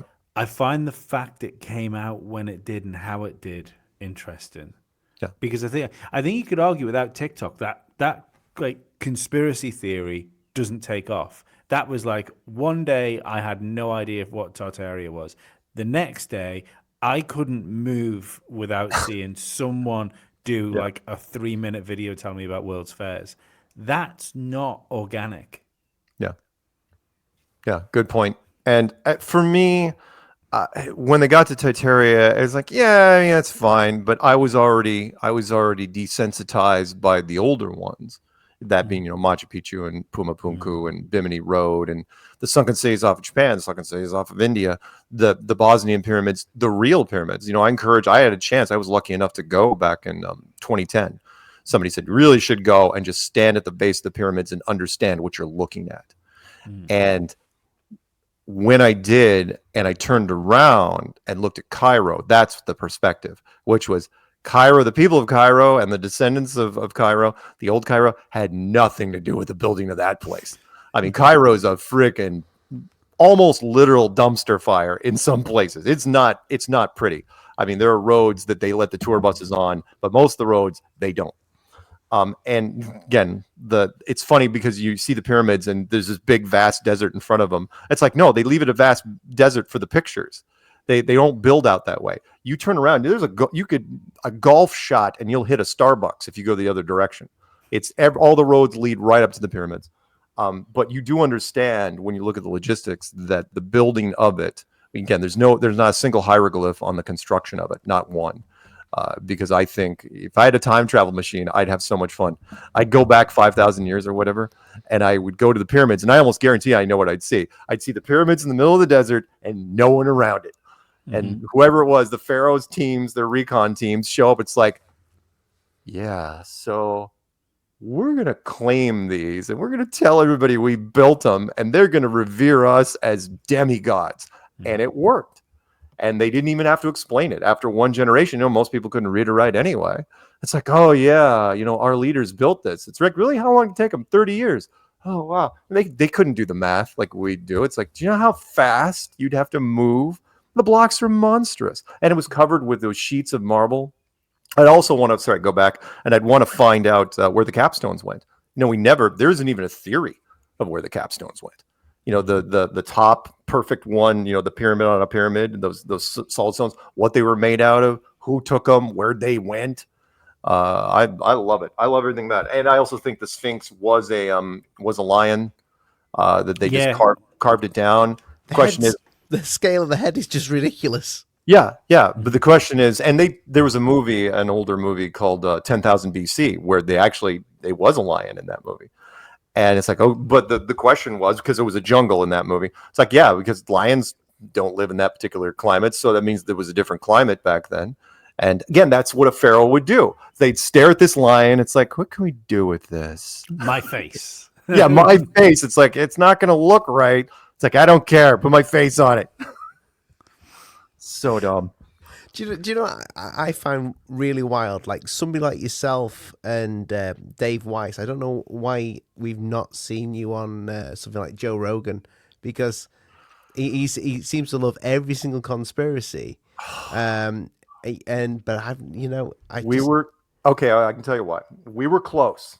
In fact, if Eddie Bravo had to go back and do it again, he'd probably do it differently. Some years ago, Eddie Bravo, because he's a big flat earther, and that's the whole Joe Rogan thing. Joe will like pick it on him, and Eddie defended it to all ends. But Eddie was an Eric Dubay guy, and so Eddie told Joe's producers, like, get Eric Dubay. And so you can look it up. I mean, it was on air. Joe Rogan challenged Neil deGrasse Tyson on air to debate Eric Dubay. Yes, and Tyson's like, yeah, sure, let's do it. But I knew full well what was happening. It's like he's never done a debate in his life. He was just gonna say, oh yeah, sure, let's say your people call my people. That was never gonna go anywhere. And then the show ended, and of course he canceled on him. Absolutely. Would have Eric done it? You bet. But then Eddie Bravo realized that Eric was kind of a loner type character, kind of a Andy Warhol of Flat Earth. Do his own thing, and his legend grows. The less he talks to people, the bigger he gets. It's like, okay, sure. So then he was getting into David's thing, and at that point, Joe should have him on the show. In fact, the last Flat Earth reference we got was, was it Chris Atkinson? Or there was a fairly big podcaster with like 3 million subs, and he'd been on Joe a couple times. And he actually brought up, again, not by accident, if you guys believe in this, which was in the first 5 minutes, he brought up TFE to Joe Rogan and the whole thing, what was happening. It's like, well, one, he had nothing to do with TFE. And then Will Duffy's going on saying, oh yeah, this podcaster is one of my friends. It's like, what are you talking about? That guy's pretty cool. He has nothing to do with you. Well, how is this even happening? And to where that guy gave Joe Jaren's lighter from TFE. It's like, oh yeah, this lighter was down in Antarctica. He gave him Joe Rogan's got Jarenism's lighter now. Yeah. To where then David Weiss and I are like looking at each other going, oh crap, is Jaren going on Rogan?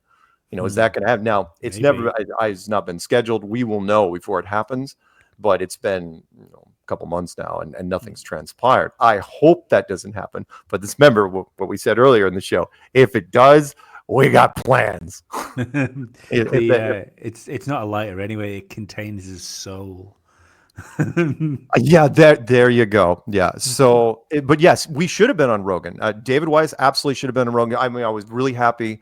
Alex Jones producers, 4 years before David goes on, they asked me, it was the weirdest conversation. They said, how long can we go do a show with you without saying the words flat earth?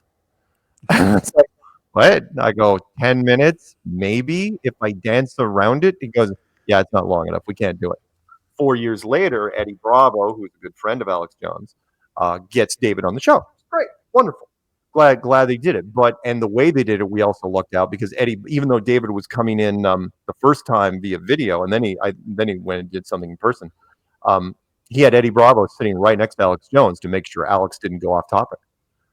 and that worked out really, really well. I hope we get to do something with Joe. If I get to do it, I'd love to do it. I think I'd do very well with Joe. Joe and I are pretty much, I think, almost exactly the same age.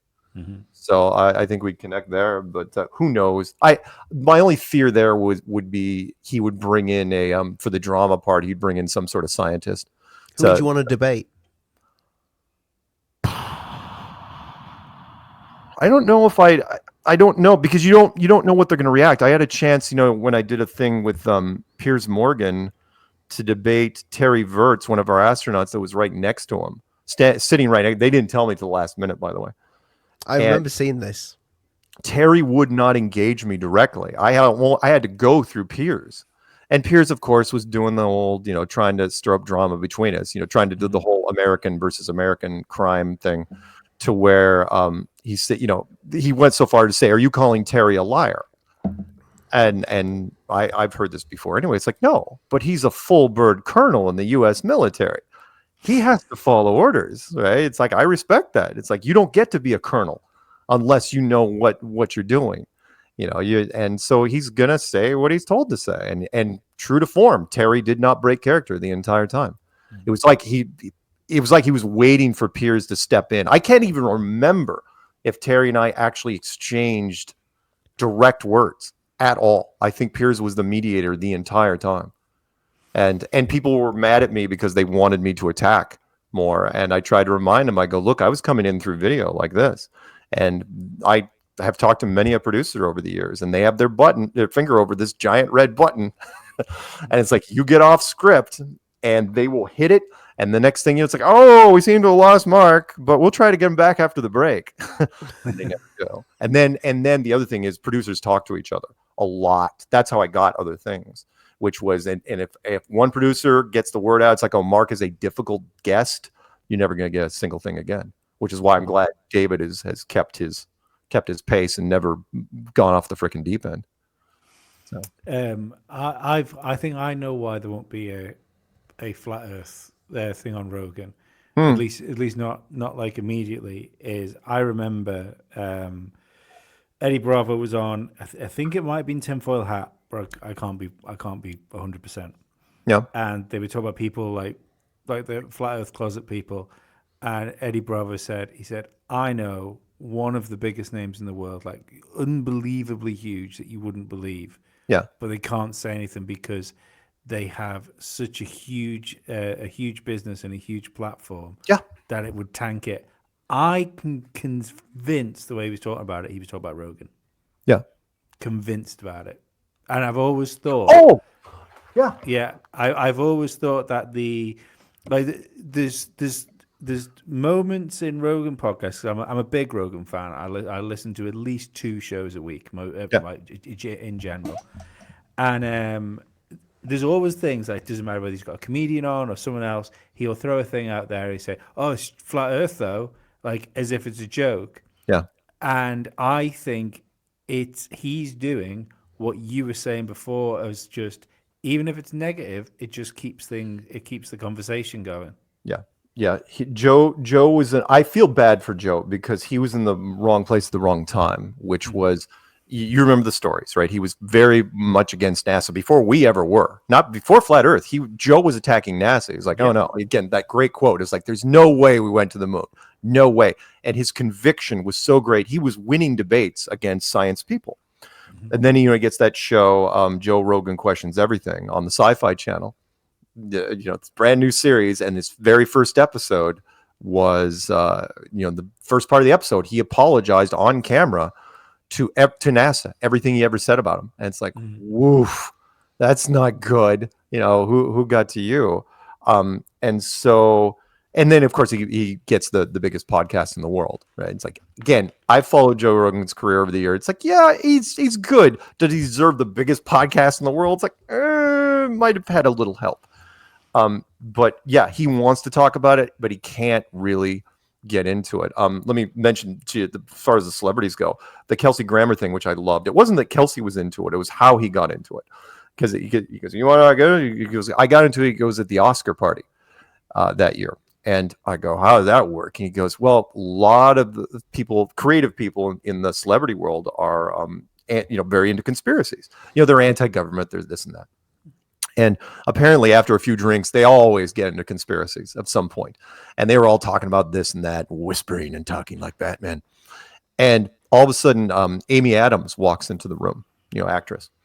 And she starts hearing this, and she gets really upset. She's going, "Really? You can put all the rest of that BS to bed. Let me tell you the crap my father's into. Flat Earth." And she goes on this freaking jag, right, in the middle of this Oscar party. And remember, it doesn't matter whether you love or hate a topic. In fact, hating a topic even generates more interest because people are like, "Wow, what the hell got into Amy?" Click, click, click, click, click. They start looking up stuff on the phone about what it is. And that's how they got into it, was because she was ranting about it because her father's a big conspiracy guy. And so, yeah, I am sure there are plenty of people out there. Again, Joe, if you're listening, would love to talk to you. I don't think I've given a bad interview ever. So I'd be happy to do it. Well, he had and you actually did warn us before we had Bart Sabrell on. You said don't ask him about flat Earth. But Rogan had Bart Sabrell on a week after we had Bart Sabrell on. Yeah. And he did use that Steelman thing many times during. I don't know if you saw that interview. No, go ahead though. But no. It did seem like he's going back to the moon landings being fake. I did seem that way. I didn't take that at all. Did you know? I thought every one of the Steelman things Rogan did to Bart Sabrell was to help back up Bart Sabrell. It was to give Bart Sabrell the opportunity to say what his proof was. I 100% don't. I think Joe is we didn't go with the moon guy. Oh yeah, that's what I'm saying. I'm saying he's back on team. We didn't go to the moon. Yeah. Don't get me wrong. I liked Bart Sabrell's work a lot. Yeah, we've had him on the show. Is it 3 times now, Lee? Yeah. Yeah, he's great. A funny thing happened on the way to the moon is one of my favorite little go-to things because it absolutely shows that something was being faked. Mm-hmm. However, I understand why he was upset for the same reason other conspiracy people were upset, like the creators of the Principle movie, if you remember that, where Earth is at the center of the universe. Narrated by Kate Mulgrew, I believe, from Star Trek. And Bart hates it because flat Earth is a bigger, broader conspiracy than even though his is incredibly big and huge and wonderful, it takes it a notch up, and it was diminishing his work at some point. It was lessening it. It was like, oh, hey, we've created another tier, and not our intention at all. In fact, the guy from the Principle thought we were doing it on purpose, and it's like, no, it's not. I'm sorry you don't like it. And look, no one's claiming flat Earth doesn't belong to any one person. Definitely not me. There's people have been talking about it for a long time. I just put it in a different light. Bart created some original work. We didn't, but our original work had the ramifications were so much bigger. No offense, right, to him. It's like, yeah, the American space program is a big deal, and as far as conspiracy goes, pretty damn cool as far as the layout and how it transpired. But flat Earth, the world you live in, I mean, that's Matrix level. I'd never thought about that. That makes a lot of sense because for one day Bart Sabrell has a huge conspiracy, and then the next day his conspiracy is actually just a part of yours. There you go. It's just an evidence at that point. Same thing happened with the 9/11 crowd. 9/11 crowd, people were contacting me directly, and it's like, look, we all know our conspiracy is the biggest conspiracy out there. I'm going, well, technically, it's not. I go, it's just part of America. It's just a little corner of America. We're talking about something that's all encompassing. It's the big umbrella that holds everything else, which is why I love it so much, because in fact, it helps everybody, because, and I've said this on different videos, where if you get into flat Earth, because it's overarching and it stands over all of them, you revisit everything that's underneath it. Because if you can fake the world, if you can hide the world, then what can't you do? And that's why I revisited everything else, and why I've been open to things that I normally wouldn't be. You probably heard me say that beforehand. I would laugh at other conspiracies. Oh, in fact, the great one would be it works in the opposite way. Like it was in my first video where I have friends that believe that the royal family is made up of lizard people, right? And yet, That's what when this show's based on. That, so yeah, there you go. There you go. But then I'd say, yeah, but what about flat Earth? And they go, get the hell out of here. I'm going, really? Because you just said lizard people, and yet you're laughing at me. But at the same time, I don't want to be a hypocrite. So when somebody comes to me, it's like, look, I'm pretty sure Elvis is alive and he had Bigfoot's baby, right? Normally I'd be like, dude, take your meds, right? But now what leg do I have to stand on? I have to go, I go, you know what? I wake up with flat Earth every morning. Give me what you got. I'll give you a few minutes. Hit me. And they'll hit me. Now, because of that, I've been exposed to just about every conspiracy you can think of. Some I like, some I don't. But I understand when people get mad because we're presenting something that's just bigger in scope. It may not be bigger in, the level of detail and intrigue and everything, but it's bigger in scope. Mm-hmm. So again, I'm sorry that Bart probably doesn't like it, and the principal guys don't like it, and other people don't like it, but it's. Yeah, we never asked him. We took your advice.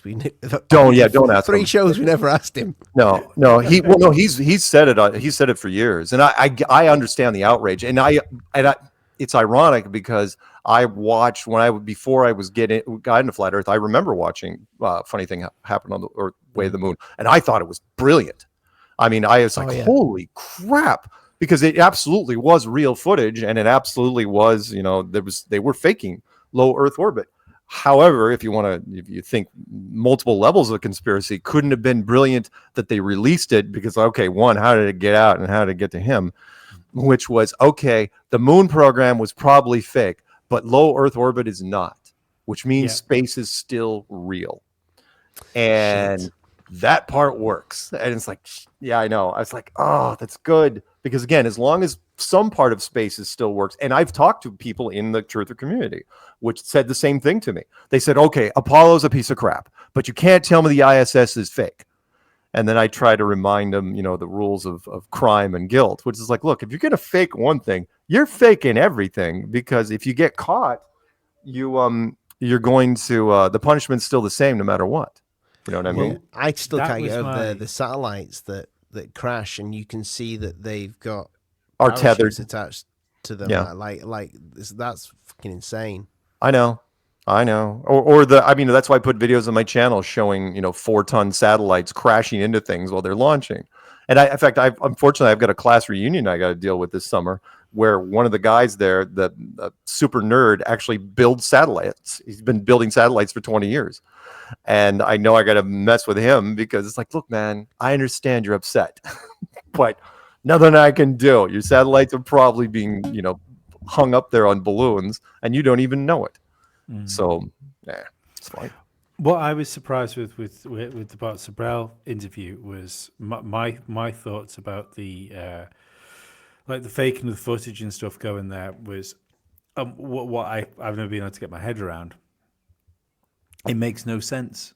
I said this to Bart. I said it makes no sense to send people up in a rocket, have them camp while you film and play the fake stuff on television and bring them back. It has to be easier to fake everything than just fake the landing part. Yeah. And why fake it up there where the production value is dicey at best? Mm-hmm. Why would again? But the first glance, Thomas Jefferson said things are rarely what they first appear to be. In fact, I'm going to steal that from you and use it in other things, which is a great point. It's like what they faked was really just great. Quote us. I will. But why would you fake it there? If you're going to fake it there, why go at all? Why not just fake it on the ground? That was the line from Capricorn 1, which I just watched again recently, which is, of course, they weren't going to be in the capsule at all. You're going to fake it all on the ground, which is, again, ties back to Apollo, which is like if Apollo is faked, then it's all fake. Or the clue that I made about the suit, the spacesuit. That was one of my challenges to people. I go, the spacesuit does not make sense. The spacesuit cannot work the way it does, and no one will explain it to me. No scientist I've ever approached I've said, how does the spacesuit work? Don't tell me about oxygen and nitrogen and all heating and cooling. Tell me how it doesn't blow up because of the vacuum pressure difference and turn into a parade float and then explode and die. It never happens with any other product ever that's ever been made. Tell me what magical thing in that backpack is doing it, because I can't even find a science fiction writer that can come up with a fictional way of how it happens, short of a force field. It's made out of the same thing as those Tesla tires. Oh, don't get me started on that the Tesla Roadster in space. This is I'll give Jaron his due. I found out about that when I was in Canada. When I was living in Canada, and somebody sent me a still shot of that. And I wrote back, who mocked this up? I go, is that Jaron? Who did this? And it goes, no, dude, that's a live link. I'm going, what? Are you high? It can't be a live link. And I watched the footage and I'm staring at something that is impossible. And again, the general public and Patricia, to give her credit also, she was the one that said, she goes, if that was real, that banner would be on the wall of every Tesla dealership in the world. She goes, that would be their hook. Tesla, first in space, blah, blah, blah. And there'd be other car companies that would try to do the space thing in different aspects. But what got me most was we're all about advertising and marketing, right? The capitalism world, it's all about marketing. There wasn't a single logo on that car anywhere. I go, that thing should have looked like NASCAR. It should have been wall-to-wall endorsements, right? It should have been, remember, we're talking about Tesla and SpaceX. There should have been everywhere. Even the freaking mannequin didn't have a logo on them. And it's like, are you kidding me? That is marketing gold. You could have called up Disney and said, hey, grab some characters. We're going to stick them, and put them in a 4-door model. You could have had a Stormtrooper, Iron Man, Groot, and Boba Fett, and the thing would have paid for itself. And it didn't, right? Nothing. They were like trying. I think what they were doing is like, okay, let's put this out there. Let's see how well it does, and watch social media. Let's see if everyone accepts it. And there's all sorts of people that were doing hashtag fake, hashtag are you kidding, hashtag go to hell, and they got rid of it really quick, and they just turned off the cameras and supposedly sent it to Mars, and we never heard from it again. But yeah, sorry, back to your original thing. The car should have been trashed. The tires should have exploded. Every pressurized system should have detonated. The windows should have spiderwebbed. The thing should have been absolutely shredded. And it was perfect. It was absolutely perfect. Not a thing wrong with it. And supposedly it was taken out of Elon's garage, just bolted onto the thing and sent up there. It's like, my ass, screw you. Well, either that or you're wrong. And it's either that or you're wrong, and it is in space, and that astronaut's actually Jeffrey Epstein. That's one way to get rid of it. I'm sorry. One more thing about it, real quick, which was the camera trickery when they shot it was also brilliant. Was went up in this giant booster rockets, right? Mm-hmm. But there was a big rocket in the center, the heavy, and the 2 booster rockets on the side, right? And when they released it, they cut to the booster rockets going back down, and they were going to land these booster rockets vertically, which of course makes total sense, right? And there was like, okay, rocket 1's landing, rocket 2's landing right next to it, which you would never ever do, and then cut to, I could see the production in house in my mind. It's like a cut to car, and all of a sudden it's the car in space. I'm going, where'd the heavy go? The big rocket that was underneath it, where's the heavy? Why isn't it tumbling behind it slowly? There's your camera angle. Why aren't you even talking about the Falcon Heavy? It's like, well, because they didn't want to spend the production money on it. Whatever. It's like people will just buy the car, and they did for at least a while. And then they quietly just like, we're not going to do anymore. So sorry. Tesla thing. Elon, you suck. There was also a cut, wasn't there? There was a cut which seemed to show it, which I know they said was it inside of the rocket. Right. It was an awkward cut. To show it at the perfect angle, exactly the same angle that you saw it when it was supposedly in space. Yeah. And I think that was it sat in the staging area. Like, I believe you. I believe that as well. It wasn't publicized as much as some of the others, but it was good. Everything about that Tesla Road, again, the first impressions. It's like, oh, the mouse. The mouse. Or again, the 3 camera angles that were absolutely, remember 3 HD cameras on that thing, perfect. And then there's like, okay, we're going to Mars and we're cutting feed. And it's like, why the hell are you cutting feed? This is your chance. You're pulling away from Earth. It goes into the thing I've said for years, which was find me a piece of footage where the Earth starts from a landing and turns into a ball, and then again, if you're going out of orbit, it's your perfect chance. We've never had a shot of the Earth slowly shrinking in time lapse, and it's never happened, which is why Artemis has been such a freaking joke. Let the feed naturally die. Just let the feed naturally die. Just keep it filming. Yeah, keep it filming. Why would you just turn it off? So and Artemis. Sorry, one more thing. Not only the car in space, but Artemis. It's like there's no stars in space. Why are you showing no stars in space? The Artemis 1 got within supposedly 50 miles of the moon. The resolution was horrible. It's like what was obscuring it? And yet, whenever they were spinning around, it's like there are no stars being shown. It's like, you're really going to go along that whole. And I've asked scientists, I said, why are there no stars in space? They're like, gravity. So they just glitch out. That's the thing. And I've said this before on the show. I said, whether you're a flat earther or whether you just don't believe what's going on, one thing's for sure: if they could take a satellite out or a rocket or whatever and turn it around, take some pictures of Earth, make limited copies, sell them people would fucking buy them. Yeah. People would pay a hell of a lot of money, billionaires, to have a huge picture of where they live. Look up was it I can't remember, it was the first one, Inconvenient Truth, or an Inconvenient Truth 2. I can't remember. I think it was the second one. Al Gore, to your point, Al Gore, when he went to the vice president's office, had an Apollo 17 blue marble shot, which, by the way, was the first blue marble shot ever taken in 1972, right? And he was like, well, it's kind of grainy, it's kind of old. Can I get an updated version? And NASA's like, yeah, we don't have an updated version. And Al Gore's like, what? How is this even possible? So he started this whole satellite program just to have a goal of taking a new blue marble shot from space. And it dragged, and finally the administration changed and the program was killed. It wasn't until 2015, until the summer, again, after we kicked off in the beginning of 2015, summer 2015, to when the second blue marble shot was taken. 43 years, and you never took a second blue marble shot of Earth from anywhere? It was absolutely mind-blowing. I mean, that's forever in space terms. And yet nobody want to talk. And we knew it was the second blue marble shot because Scott Kelly wrote the press briefing, apparently from space, and Obama was the one that delivered it in a speech. That's like, why now? Why now are you doing the blue marble from space thing? If you ever get a chance, also look at the black marble shots. Those were great. It's all nighttime shots, and supposedly all that's lit. And of course they screwed that up, and all it takes is one intern, where they showed all these massive number of cities on the west coast of Australia. Well, if you know anything about Australia, there are no massive cities on the west coast. So why are you showing all these lights down there?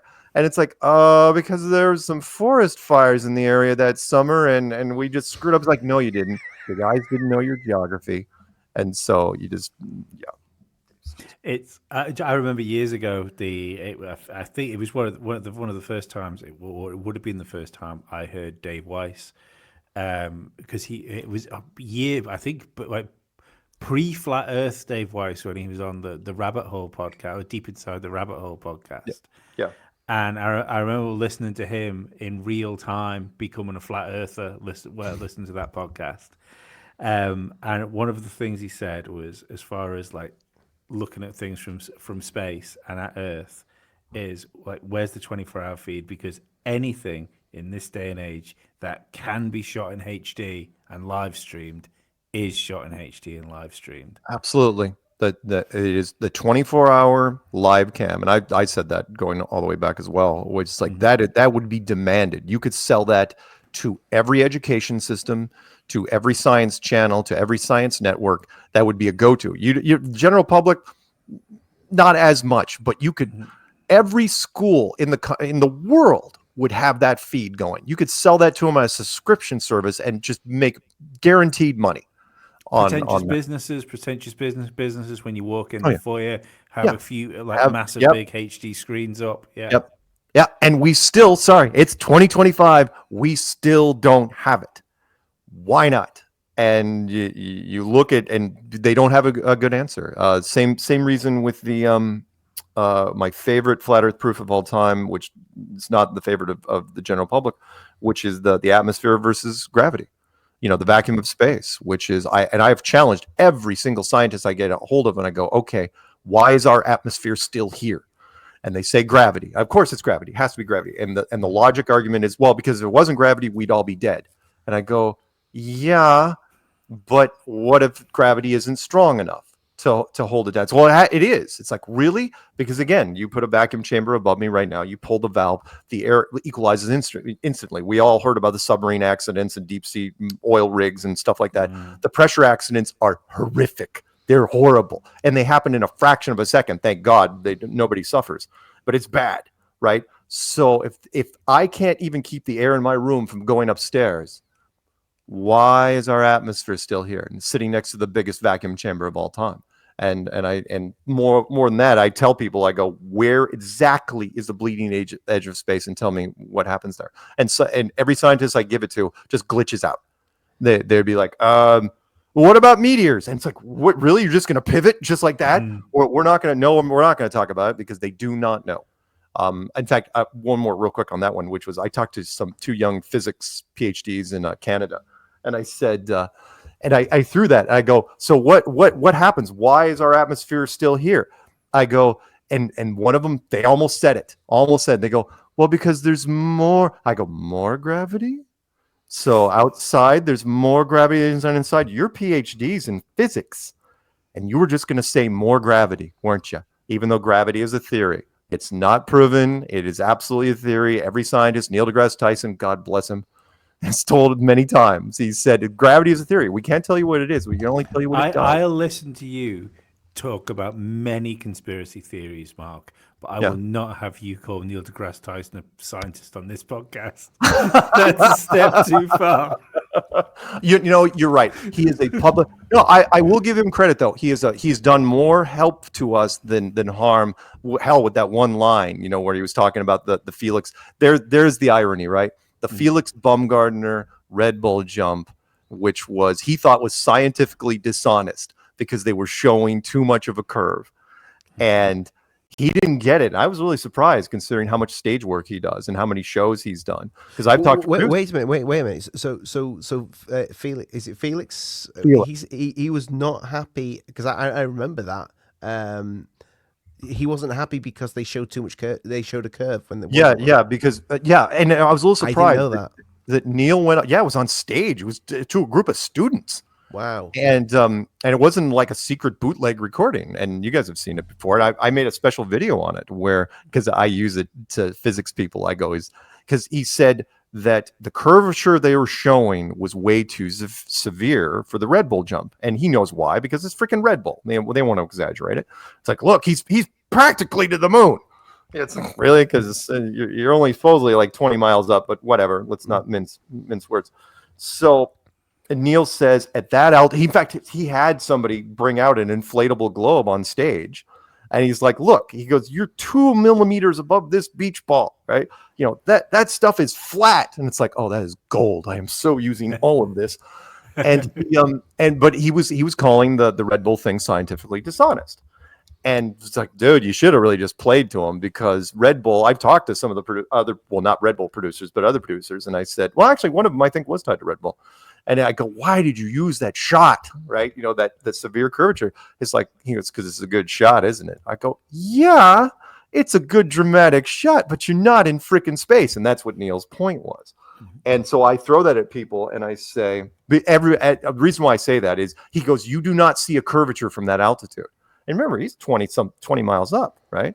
I have people that say they can see the curvature from the beach or a balloon or a mountain. And so many people from airplanes say they see the curvature. And I go, no.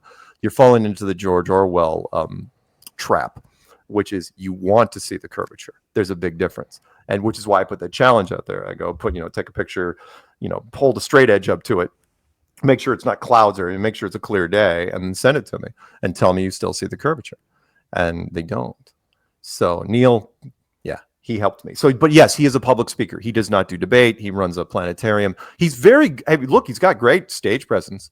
I'll give him that. He could have sold anything. He could have done a motivational speaker, self-help. He could have done stuff for corporate things. He's good on stage, and that's why he replaced Carl Sagan so easily. When Carl Sagan left, the whole billions and billions thing, Neil had his own little hook, and it worked. So he doesn't like me either. Surprised me.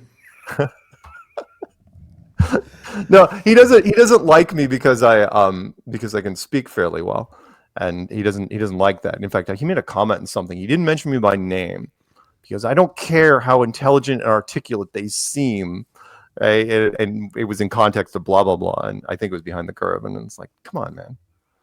It's like I knew a few things about a few things, and before we let you go, Mark, because we've taken up a lot of your time. Yeah. What are you working on next? Next, what am I working on next? I've done the Fast Earth Clues. Mostly conferences, because the pandemic, we couldn't do really a lot of conferences. Karen B was doing conferences on the East Coast, but now we're doing a few more. So I'm kind of prepping for that. Doing Strange World on a regular basis, trying to rebuild after Patricia left. Trying to figure out where we're going with that. It's the 10-year anniversary of the Flat Earth Clues, so we're spending the year every couple episodes breaking down. I'm revisiting the clues and doing like color commentary on those. Other than that, just kind of keeping the fires lit, keeping people going, doing interviews, helping out wherever I can. Are you going to re-release the Flat Earth Clues? So it's like in like an anniversary. No, probably not re-release them, but I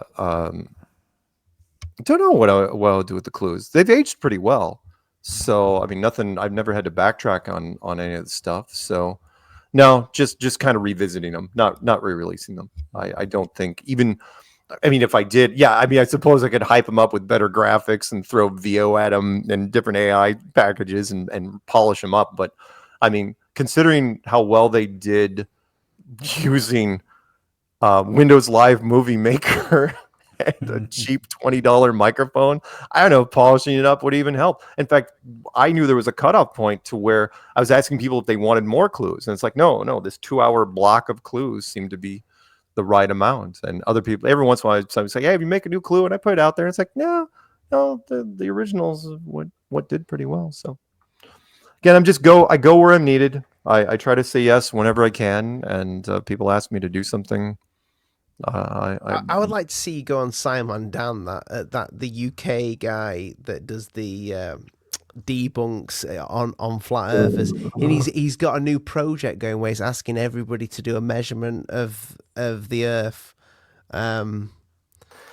Simon Dan and Professor Dave and McKeegan and some of those others, I try to remind people, look, they're just, in the end, they're just reaction channels to our content. I mean, and it's frustrating to us because they get verified, they get sponsors, they get their little checkbox fast.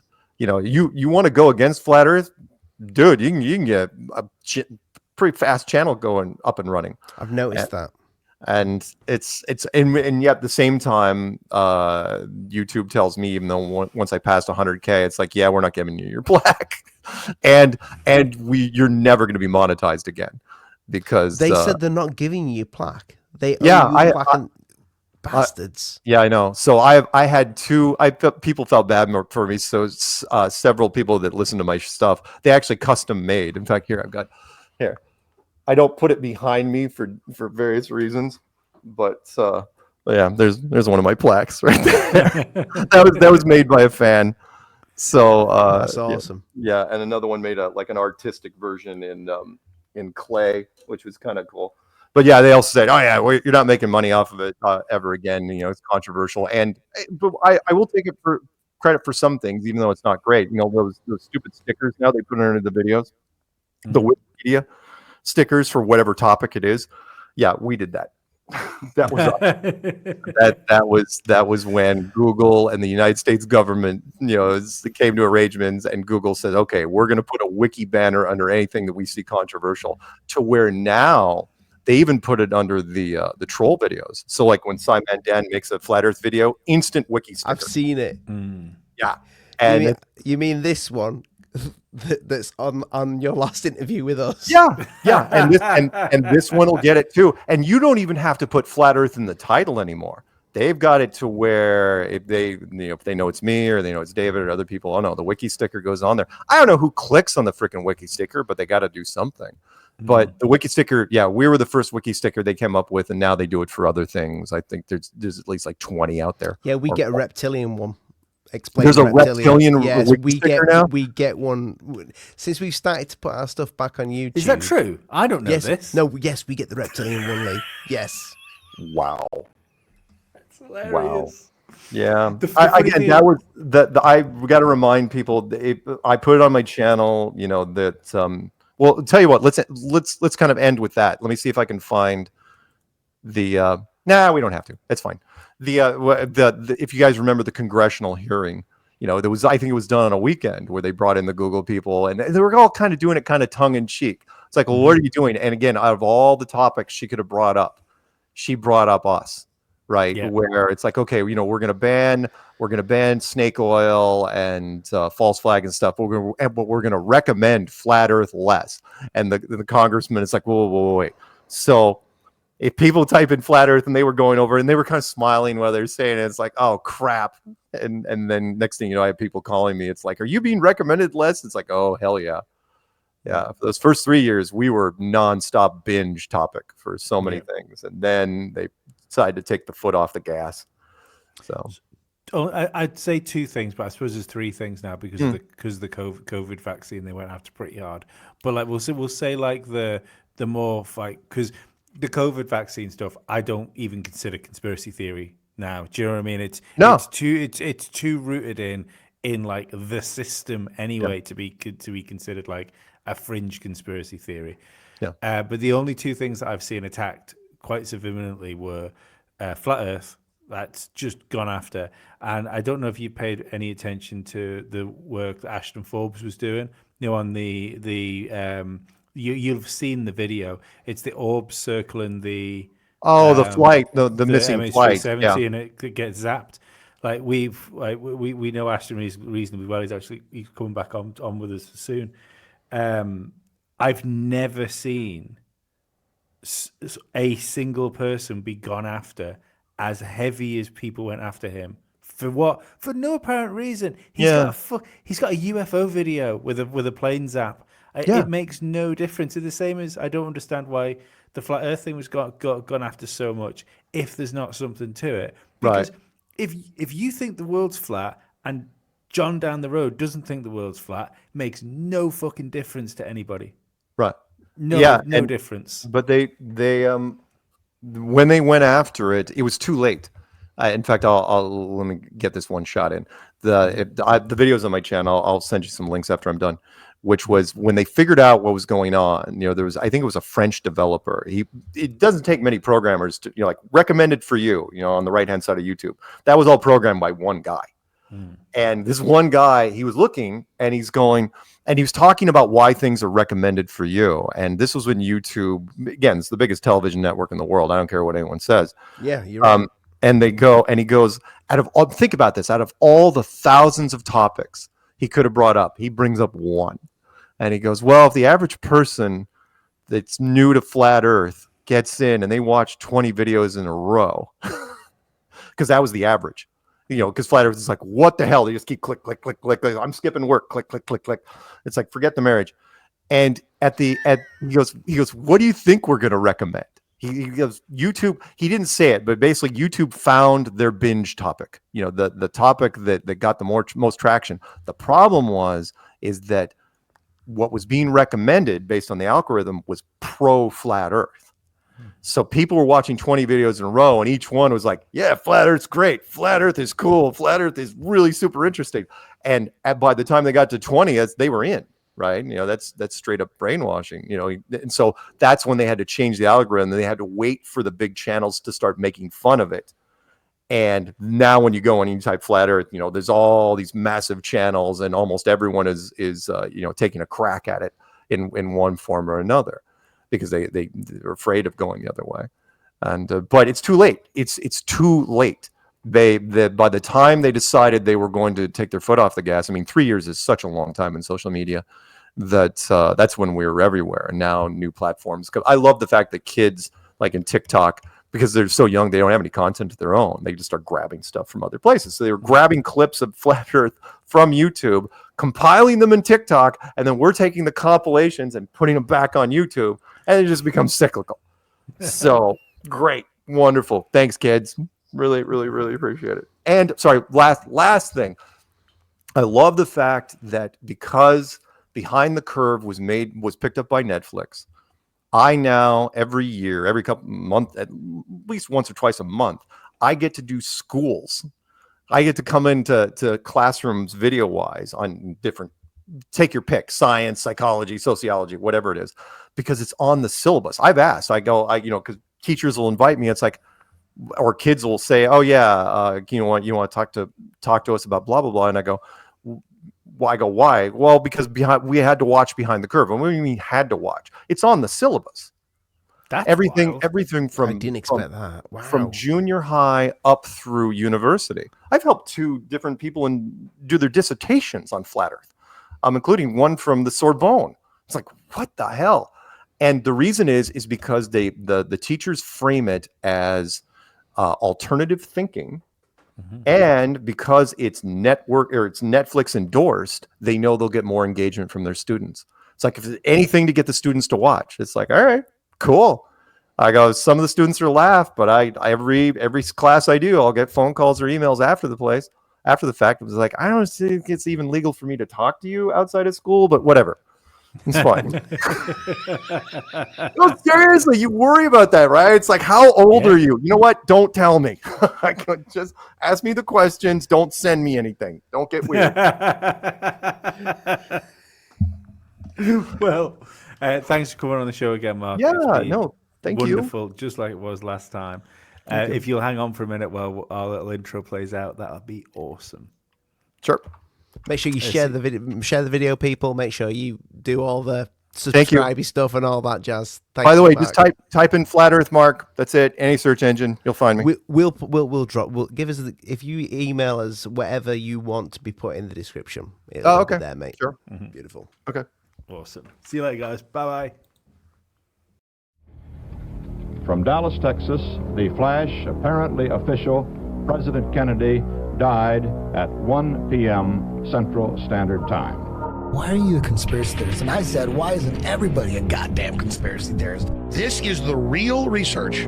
Literally have an alien base, and they are literally communicating. I don't have a whole lot of time. Have you personally had any experience with interdimensional beings? What we're thinking of as aliens, they have infiltrated a lot of aspects of military establishment.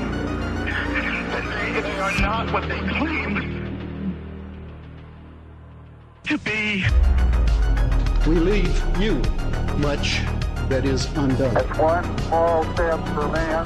There are great ideas undiscovered. Visit asteroids, visit the moon of Mars. Remove one of truth's protective layers. There's a monolith. They want the major population centers wiped out. Will you put your left hand on the Bible and swear to God that you walked on the moon? One giant leap for mankind. Because we didn't go there, and that's the way it happened. Those challenges are yours. We don't have time for a meeting of the Flat Earth Society. There are places to go beyond belief. Beyond belief.